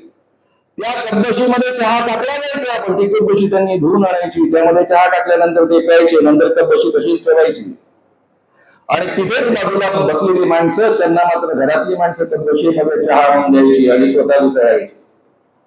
हे तर मी नुसतं बरोबरच सांगतो, याच्यापेक्षा भयानक गोष्टी तुम्ही मी लहानपणी पाहिलेल्या आपल्या सगळ्यांना माहित आहे. या देशामध्ये कधीच बंधुता नव्हती. याला जर बंधुता म्हणायचं असेल तर फारच आपल्याला हसावं लागेल, दुसरं काही नाही. ही बंधुता निर्माण करणं, न्याय निर्माण करणं, ही सगळी मूल्य युरोपीय आहे. भारतीय मूल्य आम्हाला हवी आहे. म्हणजे या देशामध्ये काही माणसं श्रेष्ठ आहेत, काही माणसं कनिष्ठ आहेत. या पद्धतीनं मनुस्मृती प्रणित समाज रचना आम्ही आणू इच्छितो असं स्पष्टतः त्यांच्या म्हणण्याचा अर्थ होतो. दुसरा कोणता अर्थ होत असेल तर कोणी मला समजावून सांगावं. बरं, यांना जाऊ द्या ना, कारण त्यांच्यावर मर्यादा आहेत. सगळंच काही त्यांना उघडपणे बोलता येत नाही, त्याकरता त्यांनी काही बाबा सोडलेले. त्यापैकी एक धीरेंद्र कृष्ण महाराज, ते जाहीररित्या, कारण त्यांना घेऊन महाराष्ट्रामध्ये बीजेपीचे लोक हिंडलेले आहेत. औरंगाबादला तर केंद्रीय मंत्री त्यांना घेऊन गेलेले होते. आणि त्या ठिकाणी ते काय म्हणतात? आप मुझे साथ दो, मैं आपको हिंदू राष्ट्र दूंगा. आणि यांचं हिंदू राष्ट्र कसं? त्यांचा एक व्हिडिओ युट्यूबवर उपलब्ध आहे आणि त्या व्हिडिओमध्ये ते म्हणतात, एक अछूत माणूस त्यांच्या पायावर डोकं ठेवायला येतो त्यावेळी, ए हमें छुओ मत, तुम अछूत हो, हम ब्राह्मण है, हमें छुओ मत. ही 2022 मधली घटना आहे. कोणतेही सरकार त्यावर ऍक्शन घेत नाही. अॅट्रॉसिटी ऍक्ट नुसार हा गुन्हा आहे आणि हा माणूस हिंदू राष्ट्र निर्माण करणार आहे आणि या बाबाला घेऊन बीजेपीचे लोक गावोगाव हिंडत आहे. याच्यावरनं यांचं हिंदू राष्ट्र काय आहे ते आपल्याला समजून आलं पाहिजे. यांचा आणखी एक बाबा हिंदू राष्ट्र आणणारा, त्याचं नाव आहे संभाजी भिडे. ते म्हणतात जाहीररित्या तुकाराम महाराजांपेक्षा मनु महाराज श्रेष्ठ आहे. कारण ज्ञानेश्वरांनी म्हटलेलं आहे, ज्ञानदेवांनी म्हटलेलं आहे, येथे कुळ जाती वर्ण आघवेची का कारण, कुळ जात वर्ण सगळं कारण आहे. इथे तुकाराम महाराज म्हणतात ब्राह्मणाशी शिवे कोपे तो ब्राह्मण नव्हे तया प्रायश्चित्त काही देहत्याग करिता नाही. म्हणजे एखाद्या ब्राह्मण माणसाला महार माणूस शिवला म्हणून जो ब्राह्मण रागावत असेल त्याला एकच प्रायश्चित्त आहे, त्याने आत्मत्याग केला पाहिजे, म्हणजे स्वतःला मारून टाकलं पाहिजे, म्हणजे आत्महत्या केली पाहिजे. एवढी कडक शिक्षा सांगणारे तुकाराम, या पद्धतीचा समतेचा संदेश देणारे ज्ञानेश्वर, हे दोन्ही माणसांपेक्षा, बरं त्यांनी संतही म्हटलेलं नाही त्यांना, ज्ञानेश्वर तुकारामांपेक्षा मनु महाराज श्रेष्ठ आहे ज्यांनी मनुस्मृती निर्माण केलेली आहे. हे अमरावतीमध्ये येतात आणि वक्तव्य करतात महात्मा गांधी मुसलमान मालिक की उपज है. म्हणजे महात्मा गांधींची आई मुसलमान मालकासोबत आणि त्यातून महात्मा गांधींचा जन्म झाला. या लोकांना आमच्या आयांच्या चारित्र्याची चिवडाचुवड करण्याचा अधिकार कोणी दिला? ही जी हलकट मनोवृत्ती आहे, या हलकट मनोवृत्तीनं शिवाजी महाराज आणि जिजाऊंबद्दल याच पद्धतीचे उद्गार काढले होते ना. त्याला जेम्स लेन प्रकरण म्हणून आपण सगळे ओळखतो. बरं, आपण असं समजूया की संभाजी भिडे ठीक आहे, डोक्यात काहीतरी असेल, पण जेव्हा हा प्रश्न विधानसभेमध्ये विचारण्यात आला त्याला उत्तर देताना आपले पूर्व मुख्यमंत्री, सध्याचे उपमुख्यमंत्री, सध्याचे गृहमंत्री देवेंद्र फडणवीस यांनी काय उत्तर दिलं? ते असं म्हणाले की ते काही असलं तरी संभाजी भिडे हे आमच्यासाठी पूज्य आदरणीय गुरुजी आहे. इतक्या हलकट मनोवृत्तीच्या माणसांचं या पद्धतीनं हलकट मनोवृत्तीनं समर्थन करणारे, ही हलकट मनोवृत्तीची माणसं आपण घरी पाठवली पाहिजे की नाही? नक्कीच घरी पाठवली. अरे महात्मा गांधी या देशाचा राष्ट्रपिता आहे, या देशाला स्वातंत्र्य मिळवून देण्यामध्ये मोलाचा वाटा त्या माणसानं उचललेला आहे आणि त्यांच्याबद्दल अश्लाघ्य उद्गार काढणाऱ्या माणसाचं तुम्ही समर्थन करता. कोणी सज्जन माणूस असतात, किमान सज्जन असतात आणि सभ्य असतात, तर त्याचं पहिलं वाक्य असतं संभाजी भिडे जे बोलले ते मला मान्य नाही, आणि नंतर जे काही म्हणायचं ते म्हटलं असतं. पण सभ्यता असेल तेव्हा. तर मित्रांनो, हे जे आहेत सगळेच्या सगळे लोक, हे आणू इच्छितात काय? हिंदू राष्ट्र. त्याची मला प्रचंड भीती वाटते. आणि पुन्हा हे मनुस्मृती जर या देशामध्ये आणतील तर काय होईल? तुम्ही म्हणाल सर असं उलटी चक्र फिरवता येत नाही, खोटं डोक्यातनं काढून टाका. अफगाणिस्तानमध्ये काय झालं तालिबान आल्यानंतर? इसिस आल्यानंतर इराकच्या परिसरामध्ये काय झालेलं आहे समजून घ्या. नेटफ्लिक्सवर सुंदर सिरीज आहे या दोन्ही विषयांवरच्या. त्यामुळे काळाची चक्र उलटी फिरवता येत नाही, बरोबर नाही आहे. एखादा माणूस आला त्या पद्धतीचा हिटलर सारखा तर काळाची चक्र उलटी फिरवतो, आणि त्यामुळे आपण सगळ्यांनी याबाबत सावध राहिलं पाहिजे. मित्रांनो, हे शेटजी बड्डीचे राज्य आणणारे लोक आहेत. या लोकांना मी अतिशय जवळ ओळखतो. 1977 साली, म्हणजे आधी 75 साली आणीबाणी या देशामध्ये लागू झाली, पण 25 जूनला 26 जूनला आम्हाला कळली. 26 जूनच्या रात्री आम्ही पोस्टर्स लावले वर्ध्यामध्ये. मी, चंद्रकांत वानखेडे, सुभाष विधाते. आम्हाला अटक झाली, 10 महिने जेलमध्ये काढावे लागले. 10 महिने बाहेर राहून मी प्रत्यक्ष इमर्जन्सी मधलं वातावरण पाहिलं. 77 साली इंदिरा गांधींनी इमर्जन्सी उठवली, निवडणुका जाहीर केल्या, आमच्याजवळ काहीच नव्हतं. त्यावेळेस अख्ख्या भारतामध्ये एकही पक्ष असा नव्हता ज्याचे 10 खासदार निवडून येतील. विदर्भामध्ये अत्यंत वाईट परिस्थिती. 2च पक्ष होते, जामवंतरावांचा फॉरवर्ड ब्लॉक आणि दुसरा जनसंघ, जो RSSचा पुढे जाऊन बीजेपी झाला तो पक्ष. त्याला आम्ही त्या काळामध्ये शेटजी बड्डींचा पक्ष म्हणायचो. या लोकांना आम्ही एकत्र घेतलं, जनता पार्टीचं गठन केलं. 77च्या निवडणुकांमध्ये आमच्याजवळ काहीही नसताना, पैसा नाही, काही नाही, धड उमेदवार नाही, काही नाही, असं असताना आम्ही इंदिरा गांधी जे अत्यंत बलाढ्य आहेत, पाकिस्तानचे 2 तुकडे करून त्यांनी संपूर्ण देशामध्ये आपला दबदबा निर्माण केलेला आहे बांगलादेश युद्धानंतर, त्या इंदिरा गांधींचा 77 साली दारुण पराभव या देशामधल्या लोकांनी केला. जनतेनंच ही निवडणूक लढली होती. 78 साली विधानसभेच्या निवडणुकांमध्ये, 77 सालच्या निवडणुकांमध्ये मी दणकून काँग्रेसच्या विरुद्ध प्रचार केलेला आहे. एवढंच नव्हे तर नंतर आलेल्या नगर परिषदांच्या निवडणुकांमध्ये सुद्धा दणकून प्रचार केलेला आहे. दोन्ही ठिकाणची आणि तिन्ही ठिकाणची सरकार बदलली, तिथे त्यावेळेचं शासन बदललं, आपलं काम झालं होतं. आणि त्यानंतर मी कधीही निवडणुकीच्या राजकारणामध्ये राहिलो नाही. त्या काळामध्ये या माणसांसोबत केवळ मी जेलमध्ये राहिलो असं नव्हे, केवळ यांच्यासोबत जनता पार्टीचं काम केलं असं नव्हे, पुढे मी तरुण भारतामधनं माझी पत्रकारिता सुरू केलेली आहे. RSSचे बौद्धिक प्रमुख राहिलेले माधव वैद्य, विभा घुमरे हे दोन्ही माझे संपादक, माझे शिक्षक राहिलेले आहे आणि त्यांच्याबद्दल मला प्रचंड आदर आहे. या माणसांना मी कधीही मनुस्मृतीचं समर्थन करताना पाहिलेलं नाही, ऐकलेलं नाही, अनेक वाद चर्चा त्यांच्यासोबत झालेल्या असतानाही. पण मित्रांनो, 1984 साली जनता पार्टीमधनं फुटून पुन्हा हे बीजेपी झाले. भारतीय जनता पार्टीचे केवळ 2 खासदार निवडून आले आणि त्यांच्या लक्षात आलं की आपल्याला वाढायचं असेल तर गांधींच्या आणि जयप्रकाश नारायणांच्या मार्गाने जाऊन उपयोग होणार नाही. आणि मग त्यांनी अयोध्या, मथुरा, काशी लेकर रहेंगे या पद्धतीचा निर्णय दिल्लीमध्ये झालेल्या एका धर्मसंसदेमध्ये घेतला. त्या दिशेने यांचे प्रयत्न सुरू झाले. 1990 साली मंडल आयोग लागू केला विश्वनाथ प्रताप सिंगांनी आणि मग यांची चक्र वेगानं सुरू झाले. काही महिन्यांमध्येच यांनी सोमनाथ वरनं रथयात्रा सुरू केली अकबरांच्या नेतृत्वामध्ये आणि त्याची परिणती 6 डिसेंबर 1992 ला बाबरी मस्जिद पडण्यामध्ये झाली. बाबरी मस्जिद पडल्यानंतर आपल्या देशामध्ये 2000 माणसं हिंदू आणि मुस्लिम मारली गेले. एकट्या मुंबईमध्ये 900 माणसं मारली गेली.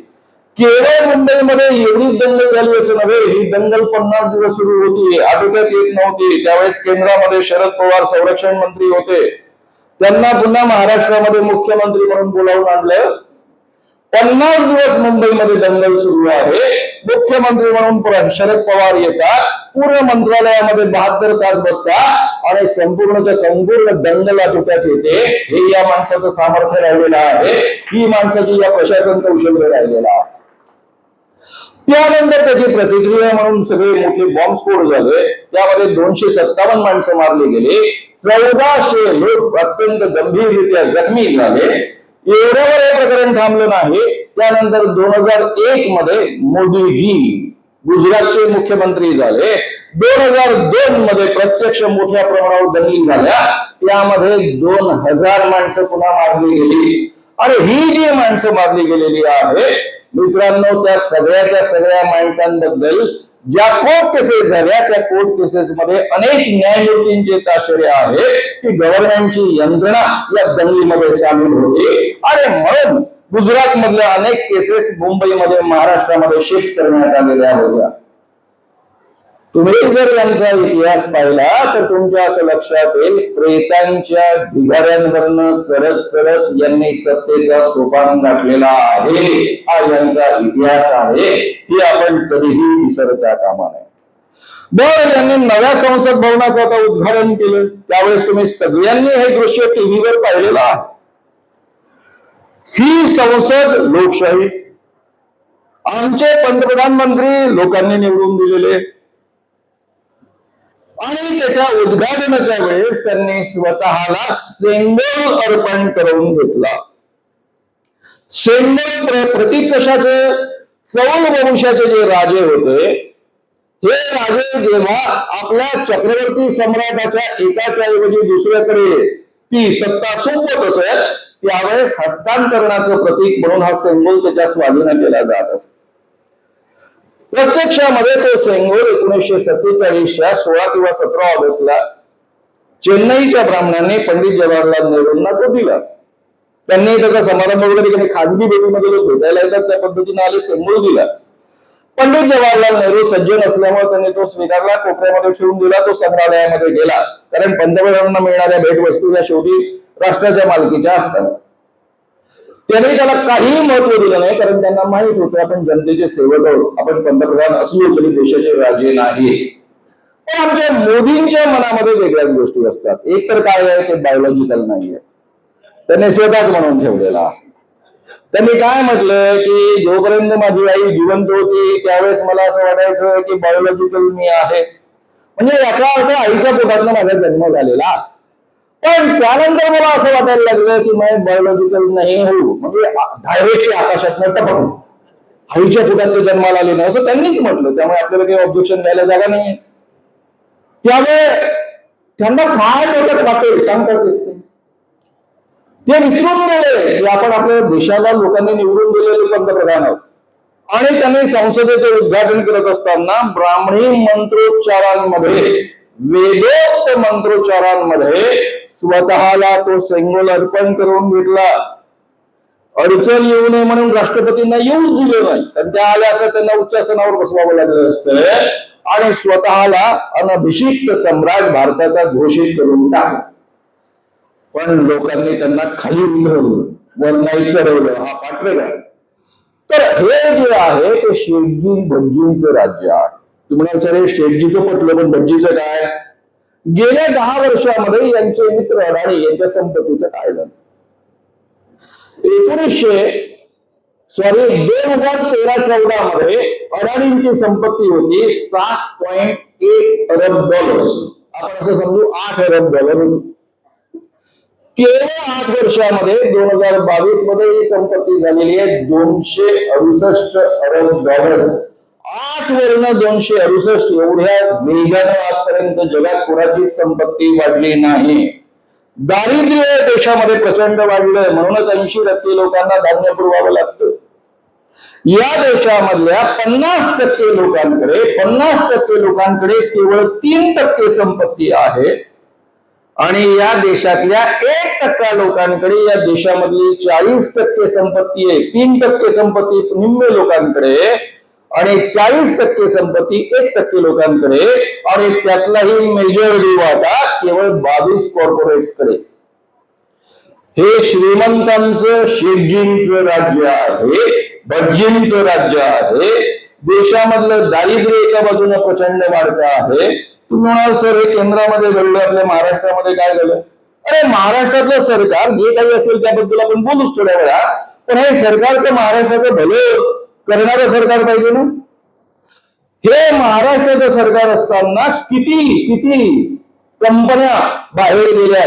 वेदांता फॉक्सकॉन 1,54,000 कोटींची, टाटा एअरबस 21,935 कोटींची, एनर्जी नॅशनल पोलीस अकॅडमी, हिरे व्यापार मुंबईतला अत्यंत महत्वाचा तो सुरतीला हरवला, बल्क पार्ट आहे, टेस्ला इलेक्ट्रिक गाडी प्रकल्प आहे, महानंद डेअरी आहे. या पद्धतीचे 17 मोठे प्रकल्प महाराष्ट्रामधनं बाहेर प्रांतांमध्ये नेण्यात आले. त्यातले मेजॉरिटी गुजरातमध्ये नेण्यात आले.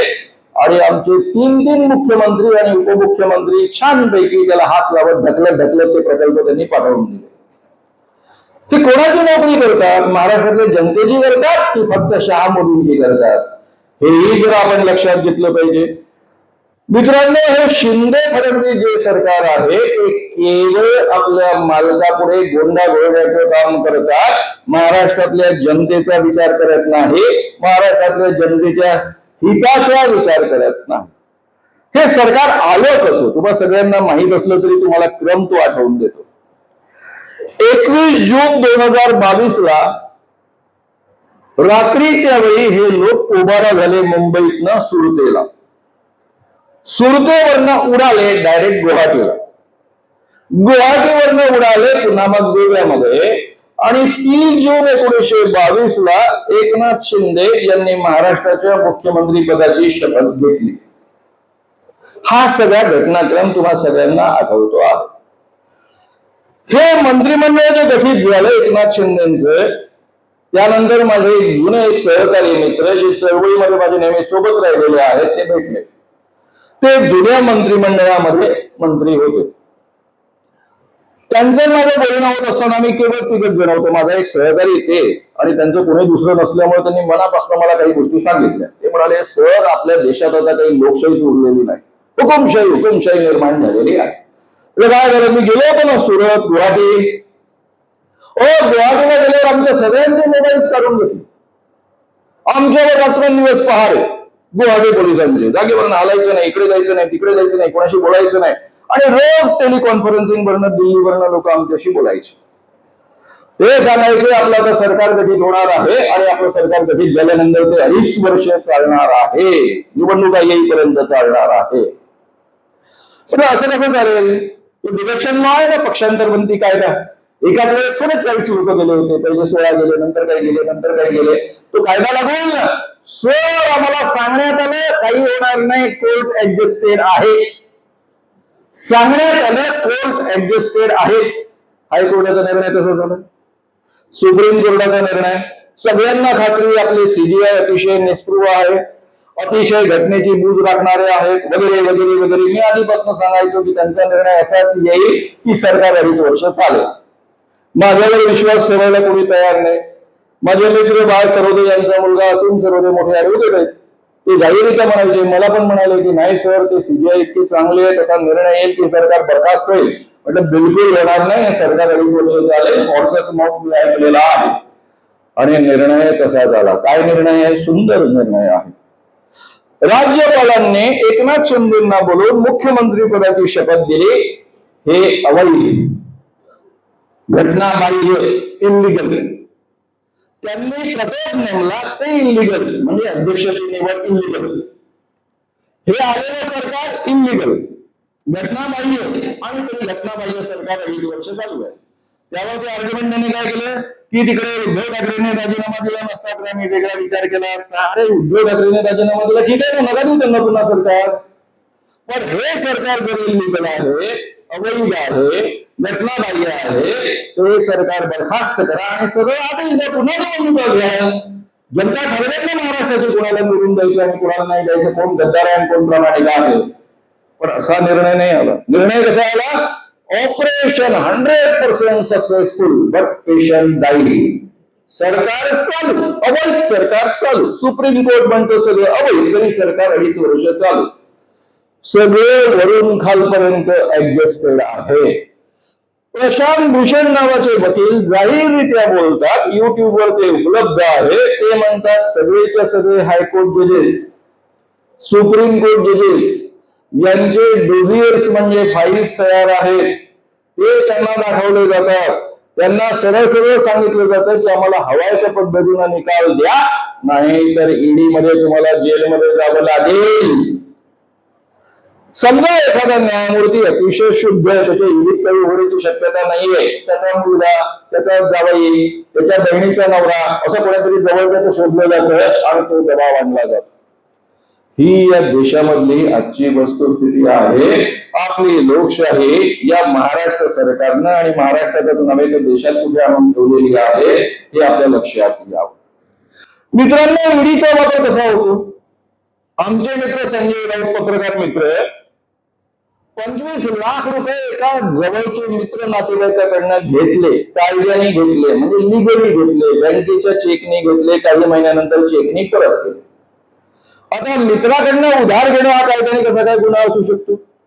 कुणाच नाहीये, तो परत केले, मुद्दा संपला. ईडी मध्ये त्यांना आतमध्ये टाकण्यात आलं. 100 दिवस त्यांना जेलमध्ये राहावं लागलं.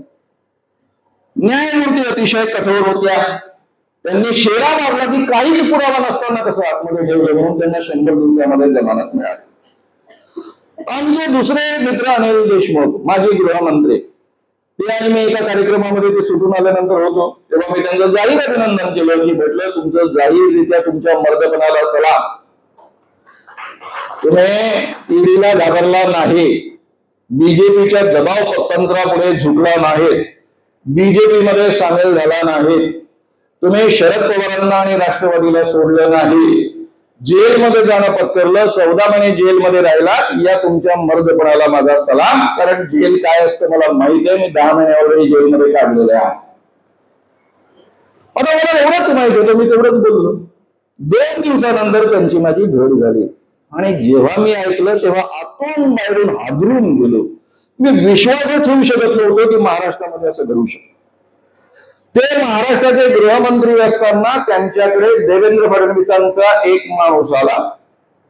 त्याने त्यांना मोबाईल दिला आणि मोबाईलवर देवेंद्र फडणवीसांनी त्यांना सांगितलं की तुमच्याकडे 4 ड्राफ्ट पाठवलेले आहे, त्याचा ऍफिडेव्हिट करा, त्यावर साईन करा आणि ते ड्राफ्ट आम्हाला द्या. पहिला ड्राफ्ट होता उद्धव ठाकरे महाराष्ट्राचे मुख्यमंत्री यांनी मातोश्रीवर बोलावून घेतलं आणि पैसे गोळा करायला सांगितले.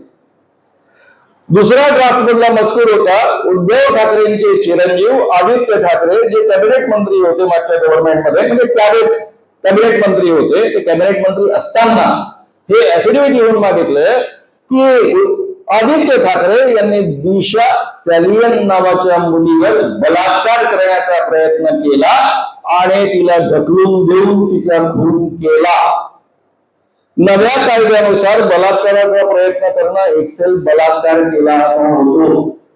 म्हणजे आदित्य ठाकरेंनी दिशा सॅलियन नावाच्या मुलीवर बलात्कार केला आणि तिचा ढकलून देऊन खून केला. सीबीआयचं ऑलरेडी इन्व्हेस्टिगेशन झालेलं आहे. सीबीआय केंद्रात यांच्या अखत्यारीत.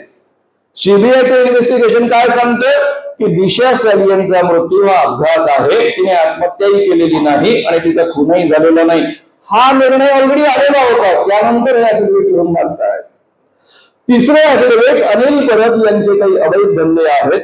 चौथं ऍफिडेव्हिट अजितदादा पवार उपमुख्यमंत्री त्यावेळेसचे यांनी त्यांच्या बंगल्यावर बोलावलंय. त्यांचा मुलगा पार्थ हजर होता आणि त्याच्या समोर अनिल देशमुखांना सांगण्यात आलं की तुम्ही दारूवाल्यांकडनं आणि मटकेवाल्यांकडनं दर महिन्याला एवढे पैसे गोळा करायचे आहेत. हे जर 4 ऍफिडेव्हिट तुम्ही लिहून दिले तर तुम्हाला जेलमध्ये जावं लागणार नाही तर ईडीची तुमच्यावर कारवाई होईल. कारण मुंबईतल्या पोलीस कमिशनरने ऍफिडेव्हिट लिहून दिलेलं होतं की अनिल देशमुखांनी दर महिन्याला मला एवढे पैसे गोळा करायला सांगितलेले आहे आणि त्या ऍफिडेव्हिटच्या भरोश्यावर त्यांना जेलमध्ये टाकायचं ठरलेलं होतं. अनिल देशमुखांनी विचार केला, नाही कळवलं, पुन्हा माणूस आला, पुन्हा फोनवर त्यांना सांगण्यात आलं ठीक आहे दादांबद्दल तुम्हाला शक्य नसेल, तुमच्या पक्षाचे आहेत, पण बाकीचे 3 ऍफिडेव्हिट तुम्ही लिहून द्या. अनिल देशमुख सांगत होते की मला कळत होतं की मला जेलमध्ये जावं लागणार आहे. मी जेलमध्ये गेल्यानंतर आजपर्यंत माझ्या आयुष्यात एकदाही डाग लागलेला नाही, इतका काळ मी मंत्री राहिलो तरी. आणि आता जर मला जेलमध्ये जावं लागलं तर माझी प्रतिमा काय होईल, नातेवाईकांना काय वाटेल, इतरांना काय वाटेल. आणि मी जर स्वतःला जेलमध्ये जाण्यापासून वाचवायचं ठरवलं तर मला कारण नसताना ज्यांनी काही गुन्हा केलेला नाही त्या 3 निरपराध माणसांना मला जेलमध्ये पाठवावं लागलं असतं. ऍफिडेव्हिट दिल्यानंतर उद्धव ठाकरे महाराष्ट्राचे मुख्यमंत्री जेलमध्ये, आदित्य ठाकरे अत्यंत घाणेरड्या आरोपाखाली, एका मुलीवर बलात्कार आणि तिचा खून या आरोपाखाली जेलमध्ये, अनिल परब जेलमध्ये. त्यांना ते सहन होईना, डोकं फुटतं की काय अशी अवस्था निर्माण झाली. आत्महत्या करावीशी वाटत होते आणि शेवटी त्यांनी निर्णय घेतला नाही आणि त्यांनी नाही कळवलं आणि दुसऱ्या दिवसापासून धाडसत्र सुरू झालं. नंतर अटक झाली, 14 महिने जेलमध्ये काढावे लागले. ज्या मुंबईच्या पोलीस कमिशनरने ऍफिडेव्हिट लिहून दिल्यामुळे हे सगळं प्रकरण सुरू झालं, त्याने कोर्टामध्ये दुसरं ऍफिडेव्हिट दिलं की अनिल देशमुखांची माझी कधीच भेट झाली नाही, त्यांनी मला कधीच डायरेक्टली पैसे गोळा करा असं सांगितलं ना. मला अमुक इन्स्पेक्टरने सांगितलं. त्या इन्स्पेक्टरने कोर्टामध्ये लिहून दिलं की अनिल देशमुखांची माझी डायरेक्ट कधीच भेट झाली नाही, त्यांनी मला कधीच सांगितलं नाही पैसे गोळा करा. म्हणजे सगळं खोटं अनिल देशमुखांनी कधीच सांगितलेलं नसताना यांनी स्वतः खोटं कुंभांड रचलं. त्या पद्धतीचे ऍफिडेव्हिट तयार केले आणि खोट्या ऍफिडेव्हिटच्या आधारावर महाराष्ट्रातल्या गृहमंत्र्यांना ब्लॅकमेल करून उद्धव ठाकरे, आदित्य ठाकरे, अनिल परब आणि अजितदादा पवार यांना जेलमध्ये पाठवण्याचं षडयंत्र रचणारे हे लोक, अत्यंत खुनशी मनोवृत्तीचे लोक, पाताळयंत्री लोक यांना घरी पाठवल्याशिवाय दुसरा कोणताही पर्याय आपल्याजवळ नाही. मित्रांनो, हे तेव्हापासून मी जाहीररित्या सांगतो आहे की अत्यंत भयानक सरकार आहे. अरे यांनी नुसत्या 2 वर्षामध्ये पैसे उधळलेले आहेत. 8 लाख कोटींचे कर्ज महाराष्ट्रावर करून ठेवलेलं आहे. आता तुम्ही म्हणाल की सर हे सगळं तुम्ही बोलता ते बरोबर आहे, हो, पण आपण यांना घालवायचं बीजेपी प्रणित सरकारला, मग आणायचं कोणाला? महाविकास आघाडी असं वागणार नाही याची काय गॅरंटी? मी माझ्या आयुष्यामध्ये कोणतंही काम आंधळेपणानं करत नाही. गेले 3 वर्षांपासून सगळ्या भारतभरातल्या सामाजिक क्षेत्रामध्ये दीर्घकाळ काम करणाऱ्या कार्यकर्त्यांमध्ये चरविचरण विचारांचं सुरू होत.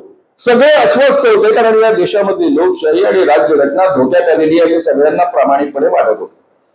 आणि ज्या मूल्यांकरता आपण इतकी वर्ष संघर्ष करतो आहोत, तीच मूल्य धोक्यात आलेली असताना, लोकशाही धोक्यात आलेली असताना आपण काहीतरी केलं पाहिजे. आणि म्हणून मी या सगळ्या नेत्यांशी वैयक्तिक चर्चा केल्या. राहुल गांधींशी जवळपास 28 मिनिटं विस्तारानं बोलणं झालं. खरगे काँग्रेसचे अध्यक्ष, त्यांच्याशी चर्चा झाली. महाराष्ट्रातले जेवढे महत्वाचे काँग्रेसचे नेते आहेत त्यांच्याशी चर्चा झाली. काही नेत्यांशी वारंवार चर्चा झाली. उद्धव ठाकरे साहेबांसोबत किमान 2 ते 3 वेळा या विषयांवर चर्चा झाली. शरद पवारांसोबत या विषयावर वारंवार चर्चा होते. आणि त्यातून माझ्या मनामध्ये काही खात्री निर्माण झाली, ती तुमच्यापर्यंत मी पोहोचवतो आहे. सगळ्यात पहिला मुद्दा अनेकांच्या मनामध्ये हा येतो की उद्धव ठाकरे पण हिंदू आहेत. मग उद्धव ठाकरेंचं आपण समर्थन कसं करू शकतो? अनेक पुरोगामी संघटनांमधल्या लोकांना हे वाटतं. लक्षात घ्या, उद्धव ठाकरेंचं हिंदुत्व त्यांनी वेगळ्या पद्धतीनं डिफाईन केलेलं आहे. 2 वाक्य त्यांची तुमच्या लक्षात मी आणून देतो, त्यांच्याच तोंडून आलेले. आमचं हिंदुत्व हे देवळात घंटा बरवणार नाही, शेंडी जाणव्यांचं नाही. आमचं हिंदुत्व हे शेंडी जाणव्याचं नाही, याचा अर्थ चातुर्वर्ण्य मानणार नाही, ब्राह्मण श्रेष्ठ आहेत आणि इतर कनिष्ठ आहेत असं मानणार नाही. दुसरं त्यांचं हिंदुत्व त्यांनी डिफाईन केलं ते दुसरं महत्वाचं वाक्य, आमचं हिंदुत्व चूल पेटवणार आहे, घरे जाळणार, झोपड्या पेटवणार नाही. म्हणजे आमचं हिंदुत्व सांप्रदायिक नाही, हिंदू मुस्लिम किंवा जाती जातींमध्ये तेढ निर्माण करून दंगली घडवून आणणार नाही. आमचं हिंदुत्व हे विकासवादी हिंदुत्व आहे, माणसांची चुलं पेटवणार, घरं पेटवणार, त्यांचा विकास करणारं हिंदुत्व आहे. मी यावेळेस त्यांची जेव्हा महिन्याभरापूर्वी भेट झाली तर एक उद्दाम प्रश्न त्यांना विचारला. दुसरा कोणी माणूस असता त्याला हटवून दिलं असतं, पण उद्धव ठाकरे बेसिकली अतिशय सज्जनग्रस्त आहेत म्हणून त्यांनी माझ्या प्रश्नाचं उत्तर दिलं. मी त्यांना म्हणालो की मला माहित आहे, तरी मी तुम्हाला प्रश्न विचारतो. आपल्या राज्यघटनेमध्ये प्रस्तावनेमध्ये सांगितलेली 4ही मूल्य अंमलात यावी या देशामधल्या समाजामध्ये, असं तुम्हाला वाटतं काय? त्याबद्दल तुम्ही कटिबद्ध आहात काय? राष्ट्रीय आपल्या राज्यघटनेच्या प्रस्तावनेला तुम्ही बांधलेला आहात काय? ते म्हणाले, मानव हा प्रश्न झाला तर मी आहे, मला हे सगळं मान्य आहे, लोकशाही आणि राज्यघटना पूर्ण मला मान्य आहे, ती टिकली पाहिजे आणि ती रुजली पाहिजे असं मला मनापासून वाटतं. आणि त्यामुळे एखादं संघटन आम्ही हिंदू जसं म्हणत असेल तर ऑब्जेक्शन द्यायचं काय आपण? कारण हिंदू असण्याचं स्वातंत्र्य या देशामधल्या राज्यघटनेनंच दिलेलं आहे. या देशाच्या राज्यघटनेनं ज्याला आवडतो तो धर्म मानण्याचं स्वातंत्र्य दिलेलं आहे, त्याचा प्रचार प्रसार करण्याचं स्वातंत्र्य दिलेलं आहे, ते अतिशय उत्तम आहे असं मानण्याचा आग्रह दिलेला आहे. फक्त दुसऱ्यांचा द्वेष करण्याचं स्वातंत्र्य दिलेलं नाही, दुसऱ्याला कनिष्ठ लेखण्याचं स्वातंत्र्य दिलं नाही. आणि या मर्यादेमध्ये जर शिवसेना उद्धव ठाकरे यांची हिंदुत्व स्वीकारत असेल तर त्याचं आपण सगळ्यांनी मनापासून स्वागतच केलं पाहिजे. याबद्दल मनामध्ये दुजाभाव असता कामा नये. मी माझ्यापैकी आपल्यापैकी जे लोक ऍक्टिव्ह असतात ते सगळे लोक फार जागरूक असतात. लोकसभेपूर्वी प्रसिद्ध झालेला काँग्रेसचा जाहीरनामा, ज्याला आपण न्यायपत्र म्हणतो, हे अतिशय उत्कृष्ट आहे. प्रत्येक सामाजिक क्षेत्रामध्ये काम करणाऱ्या माणसाने ते वाचलं पाहिजे.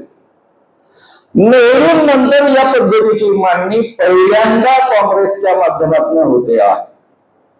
हे न्यायपत्र असं आहे की आपल्या घटनेमधली 4ही मूल्य शासनाच्या माध्यमातून अंमलात आणण्याचं तुम्हाला मला सर्वसामान्य जनतेला दिलेलं ते अधिवेशन आहे.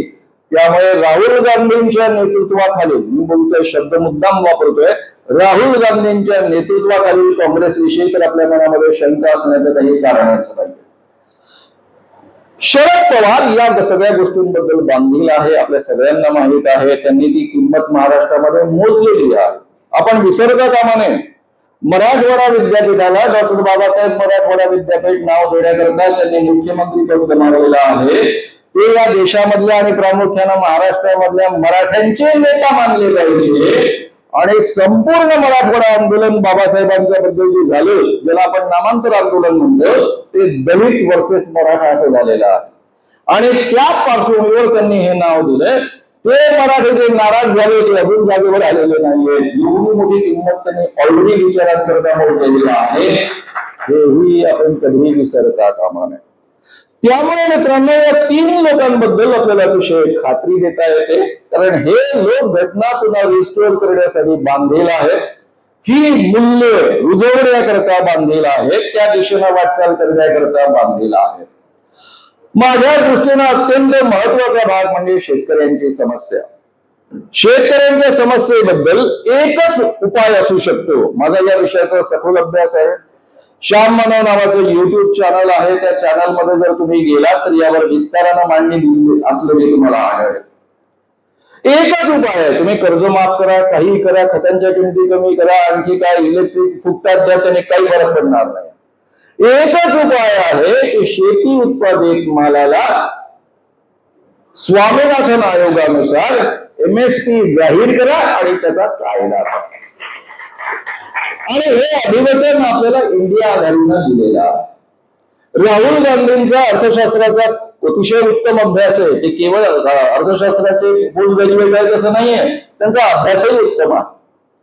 त्यांनी हे जाहीर आश्वासन दिलेलं आहे, याचा अर्थ त्यांना नेकपणे कळतो आहे. आणि केवळ काँग्रेसने दिलं असं नाही, तर इंडिया आघाडीने दिलं, याचा अर्थ उद्धव ठाकरेंनी दिलेला आहे, याचा अर्थ शरद पवारांनी दिलेला आहे. आणि ज्या दिवशी कदाचित महाराष्ट्रामधलं सरकार MSPचा कायदा नाही करू शकणार, पण MSP तर जाहीर करू शकेल, त्यातून शेतकऱ्यांना न्याय मिळू शकेल. शिक्षक भरती करण्याचं ते ठरवत आहेत, सरकारी नोकर भरती पूर्ण करण्याचं ते ठरवत आहेत. आज महाराष्ट्र सरकारमध्ये जवळपास 40% जागा रिकाम्या आहेत, पोरांना नोकऱ्या मिळत नाही आहेत. महाराष्ट्रामध्येच नव्हे तर अख्ख्या देशामध्ये सरकारी नोकऱ्या जवळपास थांबलेल्या असल्यामुळे रिझर्वेशन संपुष्टात आलेलं आहे. त्या पुन्हा नोकऱ्यांच्या भरतीचं आश्वासन आपल्याला दिलेलं आहे. आता या सगळ्या अनेक छोट्या मोठ्या गोष्टी आहेत, त्या घेत बसत नाही, कारण मध्ये वेळ मर्यादित आहे, म्हणून मी शेवटचे 2 मुद्दे घेऊन या ठिकाणी थांबणार आहे. एक मुद्दा आहे लाडकी बहीण योजना. आधीच महाराष्ट्र सरकारने 8 लाख कोटींचं कर्ज करून ठेवलेलं आहे. आणि त्यामुळे मी तुम्हाला केवळ श्रोते समजत नाही, तुम्हाला मी दूध समजतो. हे विचार आपण लोकांपर्यंत ताकदीनं पोहोचवू शकणार आहोत. आणि त्यामुळे अतिशय ज्याला आपण म्हणू आत्मविश्वासानं आपल्याला लोकांपर्यंत हे पोहोचवता आलं पाहिजे. मोदींनी 16 लाख कोटींचं कर्ज भांडवलदारांचं माफ केलं. याचं व्याज पकडलं तर 30 लाख कोटी माफ केलेले आहेत. हे 30 लाख कोटी बँकांचे बुडालेले आहेत. हे तुमच्या माझ्या खिशातनं पैसे दिलेले आहेत. हे सरकारला भरून द्यावेच लागणार आहे. त्यातनं 1% सोडा, एक रोजगार निर्माण होत नाही. हे देशाचं प्रचंड मोठं नुकसान आहे. पण लाडकी बहीण योजनेमध्ये 1,500 रुपये पर महिन्याला म्हणजे वर्षाला 18,000 रुपये दिले जात आहेत, ते पण वाया घालवणार का? उद्धव ठाकरेंपर्यंत हा मुद्दा मी ज्या पद्धतीने पोहोचवला त्या पद्धतीने तुमच्यापर्यंत पोहोचवण्याचा मी प्रयत्न करतो. अर्थशास्त्रामध्ये ज्यावेळेस रोजगार निर्माण होत नाही, रोजगारांच्या क्षेत्रामध्ये कुजल्यासारखी अवस्था निर्माण होते, त्यावेळेस सर्वसामान्य जनतेच्या हातामध्ये पैसा देऊन त्यांची क्रयशक्ती वाढवावी लागते. त्यांची क्रयशक्ती वाढली की ते छोटे मोठ्या वस्तू खरेदी करतात, त्यातून अर्थव्यवस्थेला चालना मिळते, त्यातून छोटे मोठे उद्योग निर्माण होतात. आमच्या मोदीजींनी 2016 मध्ये डिमॉनिटायझेशन केलं. 500 आणि 1000ची नोट 8 वाजता जाहीर केली, 12 वाजता बंद करून टाकली. मला असं वाटलं नोटा छापून असतील बँकांमध्ये. आपल्याला काय करायचं, आपल्या जवळच्या नोटा न्यायच्या आहेत, कारण मी कार्यशाळा चालवतो, त्यामध्ये कॅशमध्ये पैसा येतो आणि त्या बँकामध्ये गेले ते घेऊन यायचे. मला काय माहित आपल्या मोदीजी एवढे विद्वान आहेत, त्यावेळेस त्यांचा परिचय आपला व्हायचा होता. ते इतके विद्वान आहेत की या देशामध्ये 500 आणि 1000च्या नोटांची करन्सी 85% आहे. 85% 4 तासात त्यांनी बंद करून टाकले. अजून नोटा छापणं सुरू आहे, बँकांमध्ये त्या पोचायच्याच आहे. आणि मग कशा रांगा लागल्या काय लागल्या सगळं तुम्हाला माहित आहे. त्यामध्ये माणसं कशी नेली हे तुम्हाला माहित आहे. पण तेव्हापासून छोटे मोठे उद्योग जे मारले गेले, छोटे मोठे किराणासारखे आजूबाजूचे जे उद्योग मारले गेले ते अजून जागेवर आले नाही. अनेक उद्योग मोडीत निघाले, काही जिवंत आहेत पण त्यांना धड जगता येत नाही अशी अवस्था. त्या सगळ्या छोट्या मोठ्या उद्योगांना चालना मिळू शकेल. 2 मुद्दे यामध्ये आहेत की ह्या ज्या स्त्रिया आहेत ज्या या निकषामध्ये बसू शकतात त्यापैकी 40% स्त्रिया या आपल्या देशामध्ये अजूनही गृहिणी आहेत. या कोणती मोलमजुरी करत नाही. मोलमजुरी करणाऱ्या स्त्रियांना कदाचित वाटेल की 6-7 दिवसांची फक्त मेहनत आहे, तेवढ्यात आपण 1,500 कमावून घेतो. पण ज्या स्त्रिया भोळीच काम करत नाही, घरातच राहतात, नवऱ्याकडे नेहमी हात पसरावे लागतात, त्या स्त्रियांना सरकार त्यांच्या खात्यामध्ये 1,500 रुपये पाठवत आहे. हा अतिशय सन्मानाचा आणि सायकोलॉजिकल दृष्ट्या महत्वाचा मुद्दा आहे, तो आपण विसरता कामा नये. हे जे या स्त्रियांकडे 1,500 रुपये येत आहेत त्या स्त्रिया काय करणार? मोलमजुरी करणाऱ्या स्त्रिया असतील किंवा या गृहिणी स्त्रिया असतील. या काही दारू पित नाही, या काही जुगार खेळत नाहीत. 99% स्त्रियांमध्ये कसं आहे ना किमान. त्यामुळे हा पैसा त्या का करतील? आपल्याच घराकरता काही वस्तू विकत घेतील, अधिक भाजी विकत घेतील, अधिक तेल तूप विकत घेतील, कपडे विकत घेतील, छोट्या मोठ्या गोष्टी विकत घेतील. त्यातून आजूबाजूचे छोटे मोठे उद्योग वाढावे लागतील, त्याला चालना मिळेल, स्वयंरोजगार मोठ्या प्रमाणावर निर्माण होऊ शकेल. हे एका वर्षात होणार नाही, 2-3 वर्षांमध्ये तुम्हाला एक दृश्य परिणाम दिसतील. हा पैसा वेस्ट होत नाही, हे अतिशय उत्तम इन्व्हेस्टमेंट आहे, म्हणून याचं आपण समर्थन केलं पाहिजे. मुळामध्ये काँग्रेसने महालक्ष्मी योजनेखाली 1 लाख रुपये केंद्रातनं द्यायचं कबूल केलेलंच होतं, पण राज्याजवळ एवढा पैसा नसतो. कर्नाटकमध्ये ऑलरेडी काँग्रेस सरकार 2,000 रुपये दर महिन्याला देत आहे. तेलंगणामध्ये 2,500 रुपये देत आहे. आणि आत्ताच माझे मित्र सांगत होते की हरियाणामध्ये सुद्धा त्यांनी 2,000 रुपये दर महिन्याला जाहीर केलेले आहेत. त्यामुळे महाराष्ट्रातल्या ऑलरेडी काँग्रेसच्या लोकांनी आणि नेत्यांनी, पृथ्वीराज चव्हाणांनी मला सांगितलं की आम्ही 2,000 रुपये ठरवतो आहे. आपले विरोधी पक्ष नेते वडेट्टीवार यांनी ऑलरेडी आम्ही 3,000 विचार करतोय असं जाहीर केलेलं आहे. त्यामुळे काँग्रेस काही असेल 2,000-2,500 जे काही असेल शेवटी महाविकास आघाडीने एकत्र मिळून ते ठरवायचं आहे. उद्धवजी ठाकरे, शरद पवारजी आणि काँग्रेस मिळून ही योजना कशी सुरू ठेवेल याची मला खात्री आहे. आता आपण काय सांगितलं पाहिजे या सगळ्या स्त्रियांना? लाडक्या बहिणींनो, तुम्ही मुळीच घाबरू नका. हे जे तुमचे उद्दाम भाऊ आहे, जे तुम्हाला विकत घेऊ इच्छितात की त्यांनी तुमच्या खात्यामध्ये पैसे टाकले तर तुम्ही त्यांना मतं दिली पाहिजे, या पद्धतीने विकत घेऊ इच्छितात आणि केवळ इच्छित नाही तर बोलून दाखवतात. महेश शिंदे नावाचे एक आमदार आहेत, ते जाहीररित्या बोललेले, त्यांचा व्हिडिओ उपलब्ध आहे. ते म्हणाले की याद राखा, याद्या मध्यवर आहे, तुम्ही आम्हाला मतं नाही दिली तर त्या याद्यांमधून तुमची नावं स्क्रॅप करेल. जसे काही यांच्या बापाचे पैसे आहेत. अरे सरकारचे पैसे आहेत, म्हणजे जनतेचे पैसे आहेत, जनतेला दिले जात आहेत. दुसरे आमचे एक उद्दाम भाऊ आहे, त्यांचं नाव आहे रवी दादा, त्यांनी तर डायरेक्ट बंद दिली तुमचे पैसे परत देईल. तर आपण जनतेमध्ये स्त्रियांना एवढंच सांगितलं पाहिजे की तुम्ही लाडक्या बहिणी ज्या आहात, सत्ता बदल झाला, महाविकास आघाडीचं सरकार आलं तरी तुम्ही लाडक्या बहिणी कायम राहणार आहात, उलट अधिक लाडक्या होणार आहात. किमान 2,000 ते 2,500 तुम्हाला दर महिन्याला मिळतील. ही योजना बंद होणार नाही असं जाहीररित्या आपण सांगायला हवं आणि त्या पद्धतीचं माणूस आपण तयार करायला हवं. या योजनेवर तुम्ही मुळीच टीका करू नका. आता एक शेवटचा मुद्दा राहिला की राहुलने रिझर्वेशन बंद करायचं जाहीर केलं. हा अत्यंत महत्वाचा मुद्दा आहे. आज जर या देशामध्ये रिझर्वेशन बंद करण्याची कोणी भाषा करत असेल तर त्याला डेफिनेटली धडा शिकवला पाहिजे या मताचा मी आहे. पहिल्यांदा जेव्हा हे स्टेटमेंट मी बीजेपीच्या लोकांच्या तोंडून ऐकलं तेव्हा मला असं वाटायला लागलं की राहुल गांधींनी काहीतरी चूक केली, कारण त्यांचा हा विचार तर नाहीये. कारण ऑलरेडी त्यांनी जातीनिहाय जनगणना झाली पाहिजे याचा आग्रह धरलेला आहे. ज्याची जेवढी संख्या तेवढी त्याची शासनापासून सगळ्या ठिकाणी भागीदारी असली पाहिजे याचा आग्रह धरलेला आहे. एवढंच नव्हे तर ते 50% जे रिझर्वेशनचं सिलिंग आहे ते बदलवलं पाहिजे आणि घटना दुरुस्ती करून ते वाढवलं पाहिजे असं जाहीर बोलत आहे. मोदी सरकारला वारंवार आवाहन करतायत की आम्ही तुम्हाला 100% पाठिंबा देतो, या पद्धतीची सुधारणा घडवणारा रिझर्वेशनची जी सिलिंग आहे ती 70% वाढवा. असं असताना राहुल गांधी असं कसं बोलले असतील? म्हटलं राहुल गांधी कधी कधी फार त्यांचं इंग्रजी चांगलं आहे, स्वतः हुशार आहे, त्यामुळे कधी कधी अर्धवट वाक्य बोलले असतील आणि म्हणून मी मुळात तो व्हिडिओ ऐकला. त्याचं जे ट्रान्स्क्रिप्शन आहे ते ऑलरेडी हिंदू नावाचा एक अतिशय प्रसिद्ध इंग्रजी पेपर आहे त्यामध्येही आलेला आहे. आता कोण कोण राहुलने रिझर्वेशन थांबवायचं बोललं असं म्हणणं आहे? एक आहे आमचे गायकवाड नावाचे एमएलए. आता त्यांना मी पर्सनली ओळखत नाही, पण त्यांचं जे काही चित्र दिसतं सगळीकडे व्हिडिओ पासून सगळीकडे, त्यांना इंग्रजी कळणं शक्य नाही आणि राहुल इंग्रजी तर बिलकुलच शक्य नाही. त्यामुळे त्यांना छाटत बसा, काय छाटायचं काय करत बसा, कारण तुमच्या डोक्याच्या पलीकडचं आहे, तुम्हाला समजावून सांगून उपयोगच नाही. राहुल गांधी जॉर्ज टाउन अमेरिकेमध्ये इथल्या विद्यार्थ्यांनी विचारलेल्या प्रश्नांच्या उत्तरात बोललेला आहे. त्यानंतर दुसरे आमचे आहेत नागपूरवाले, मी नागपूरचा आहे, आमचे अध्यक्ष बीजेपीचे चंद्रशेखर बावनकुळे.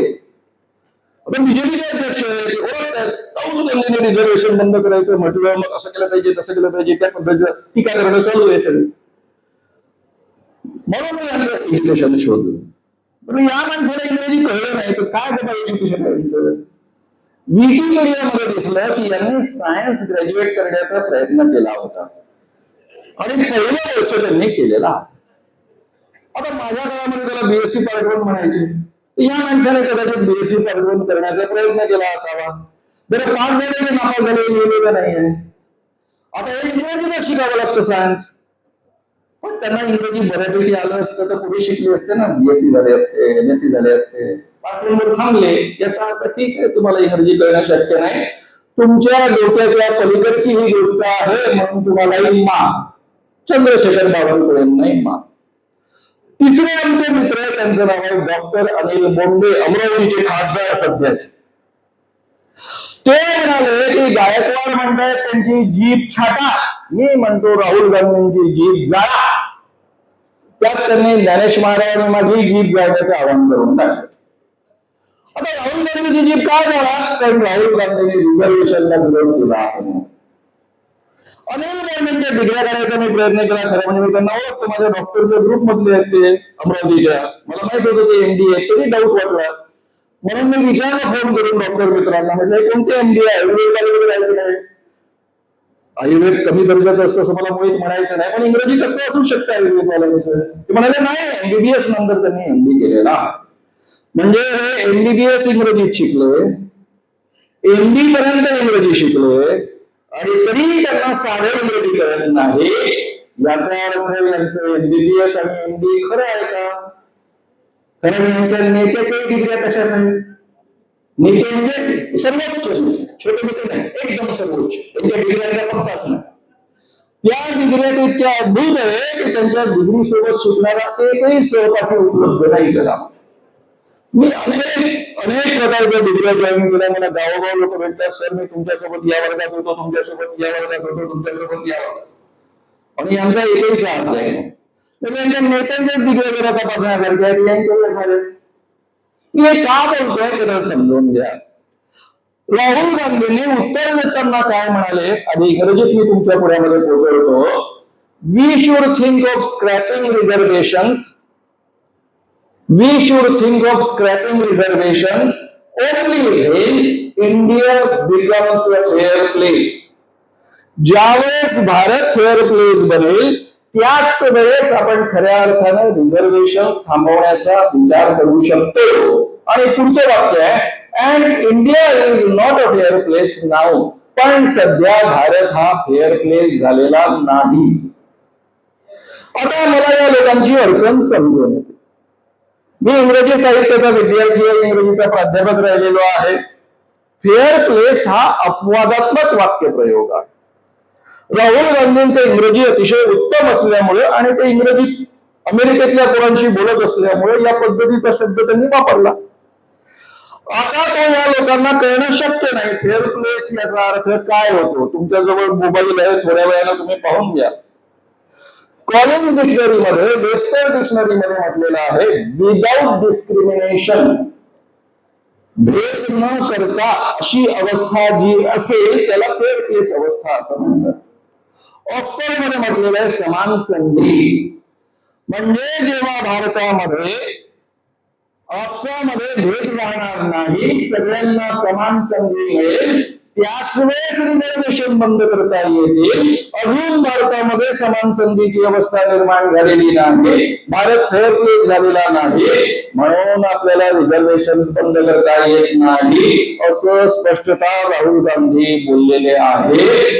आणि आमचे देवेंद्र फडणवीस असं म्हणतात, राहुल गांधींनी रिझर्वेशन थांबवण्याचं जाहीर केलेलं आहे. आता मी बोंडेंच्या डिग्र्यांनाही माफ करू शकतो, कारण खऱ्या माहित नाही आपल्याला. पण देवेंद्र फडणवीस, त्यांना मी फार जवळून ओळखतो, माझ्या मित्रांचे ते चिरंजीव आहेत. 2005 पासून त्यांच्यासोबत कायद्याबद्दल अनेकदा चर्चा झालेल्या आहेत. त्या माणसाचं नॉलेज अतिशय उत्तम आहे. त्यांना मी काल परवापर्यंत विद्वान समजत होतो, हुशार समजत होतो, पण त्यांनाही फेअर प्लेसचा अर्थ कळला नाही. म्हणून मी विकिपीडियामध्ये त्यांच्या डिग्र्या शोधल्या. त्यावेळेस मला आढळलं की ते केवळ LLB नाही आहे, त्यांनी मॅनेजमेंट या क्षेत्रामध्ये पोस्ट ग्रॅज्युएशनची डिग्री घेतलेली आहे. आणि LLB असो किंवा पोस्ट ग्रॅज्युएशनची डिग्री मॅनेजमेंट मध्ये असो, दोन्ही इंग्रजीमध्ये शिकायला लागतं. शिवाय त्यांना जर्मनी मधला एक डिप्लोमा प्राप्त झालेला. म्हणजे जर्मनीमध्ये जाऊन ते शिकले, याचा अर्थ इंग्रजी तर उत्तम त्यांना येतच असावं. तिथे जर्मन शिकून त्यांना डिप्लोमा घेतला असं म्हणण्याचा काही आधार नाहीये. असं उत्तम इंग्रजी जाणणाऱ्या माणसाला India becomes a fair place हा अर्थ का नाही कळला? मग त्या विकिपीडियातच त्याला उत्तर सापडलं. त्यात त्यांनी असं म्हटलं की ज्यावेळेस देवेंद्र फडणवीसांचे वडील गंगाधर फडणवीस जेलमध्ये गेले, तेव्हा देवेंद्र फडणवीस इंदिरा गांधी कॉन्व्हेंट स्कूलमध्ये शिकत होते. आपले वडील जेलमध्ये गेले, त्याच काळात मी जेलमध्ये गेलो. आम्ही सुटल्यानंतर छान मित्र झालो, गंगाधरराव आणि मी. आम्ही एकत्र नागपूरमध्ये काम केलेलं आहे. ते गंगाधरराव आपले वडील जेलमध्ये गेले म्हणून त्यांनी रागारागाने कॉन्व्हेंट स्कूल सोडलं, इंदिरा गांधीच्या नावे आहे म्हणून, आणि त्यांनी गुरुकुलामध्ये ते जॉईन झाले. आणि मग मला शोध लागला त्यांचं इंग्रजीचा खर्च राहिलं. पण कॉन्व्हेंट शिकता शिकता ते गुरुकुलात गेले, म्हणून त्यांना फेअर प्लेस या शब्दाचा अर्थ कळला नाही. म्हणून माझी एक रिक्वेस्ट आहे की देवेंद्रजी, आपली मुलगी बहुधा कॉन्व्हेंटमध्ये शिकते आहे, तिच्या मिसला घरी बोलावून घ्या आणि India becomes a fair place and India is not a fair place now या शब्दांचे अर्थ नीट समजून घ्या. आणि तुम्ही खोटे बोलला आहात आणि राहुल गांधींवर खोटे आरोप केले आहेत, म्हणून जाहीररित्या माफी मागा. ते जर तुम्हाला शक्य नसेल तर आम्ही एवढेच मानू की तुम्ही महाखोटारडे आहात. तुमच्या इतके खोटारडे दुसरे कोणी नाही. राहुल गांधींनी कधीही रिझर्वेशन थांबवण्याची गोष्ट केलेली नाही. जे घटनाकारांनी म्हणून ठेवलेलं आहे तीच वाक्य फक्त राहुल गांधींनी रिपीट केलेली आहे. मित्रांनो, या निमित्तानं मी तुम्हाला एवढंच आवाहन करेन की ही जी सांप्रदायिक मनोवृत्तीची माणसं आहे, मनोवादी मनोवृत्तीची माणसं आहे, खुमशी आणि भ्रष्ट माणसं आहे, हुकुमशाहीच्या दिशेनं वाटचाल करणारं हे सरकार आहे, ते केंद्रातलं असो किंवा महाराष्ट्रातलं असो. आता महाराष्ट्रातलं सरकार आपलं हे शेलजी बेटीचं सरकार बनवण्याची आपल्याजवळ संधी आहे. हे असंवैधानिक इल्लिगल सरकार आहे. म्हणजे तुम्ही मी कोणाला तरी मत देऊन निवडून आणायचं, यांनी 50 कोटी 60 कोटी 20 कोटी देऊन लोकांना विकत घ्यायचं आणि सरकारच्या सरकार बदलवायची, 2-3 हजार कोटी खर्च करायचे आणि लाखो कोटी नंतर वसूल करायचे. असले धंदे जर तुमच्या माझ्या मतांच्या भरोश्यावर ही माणसं करत असतील तर आपल्याला यांना धडा शिकवला पाहिजे, यांना घरी पाठवलं पाहिजे आणि संविधान रिस्टोर करण्याचं आणि लोकशाही पुन्हा ताकदीनं उभी करण्याचं आश्वासन देणाऱ्या महाविकास आघाडीला आपण निवडून आणलं पाहिजे, असं जाहीर आवाहन करून मी या ठिकाणी थांबतो. धन्यवाद, धन्यवाद, धन्यवाद.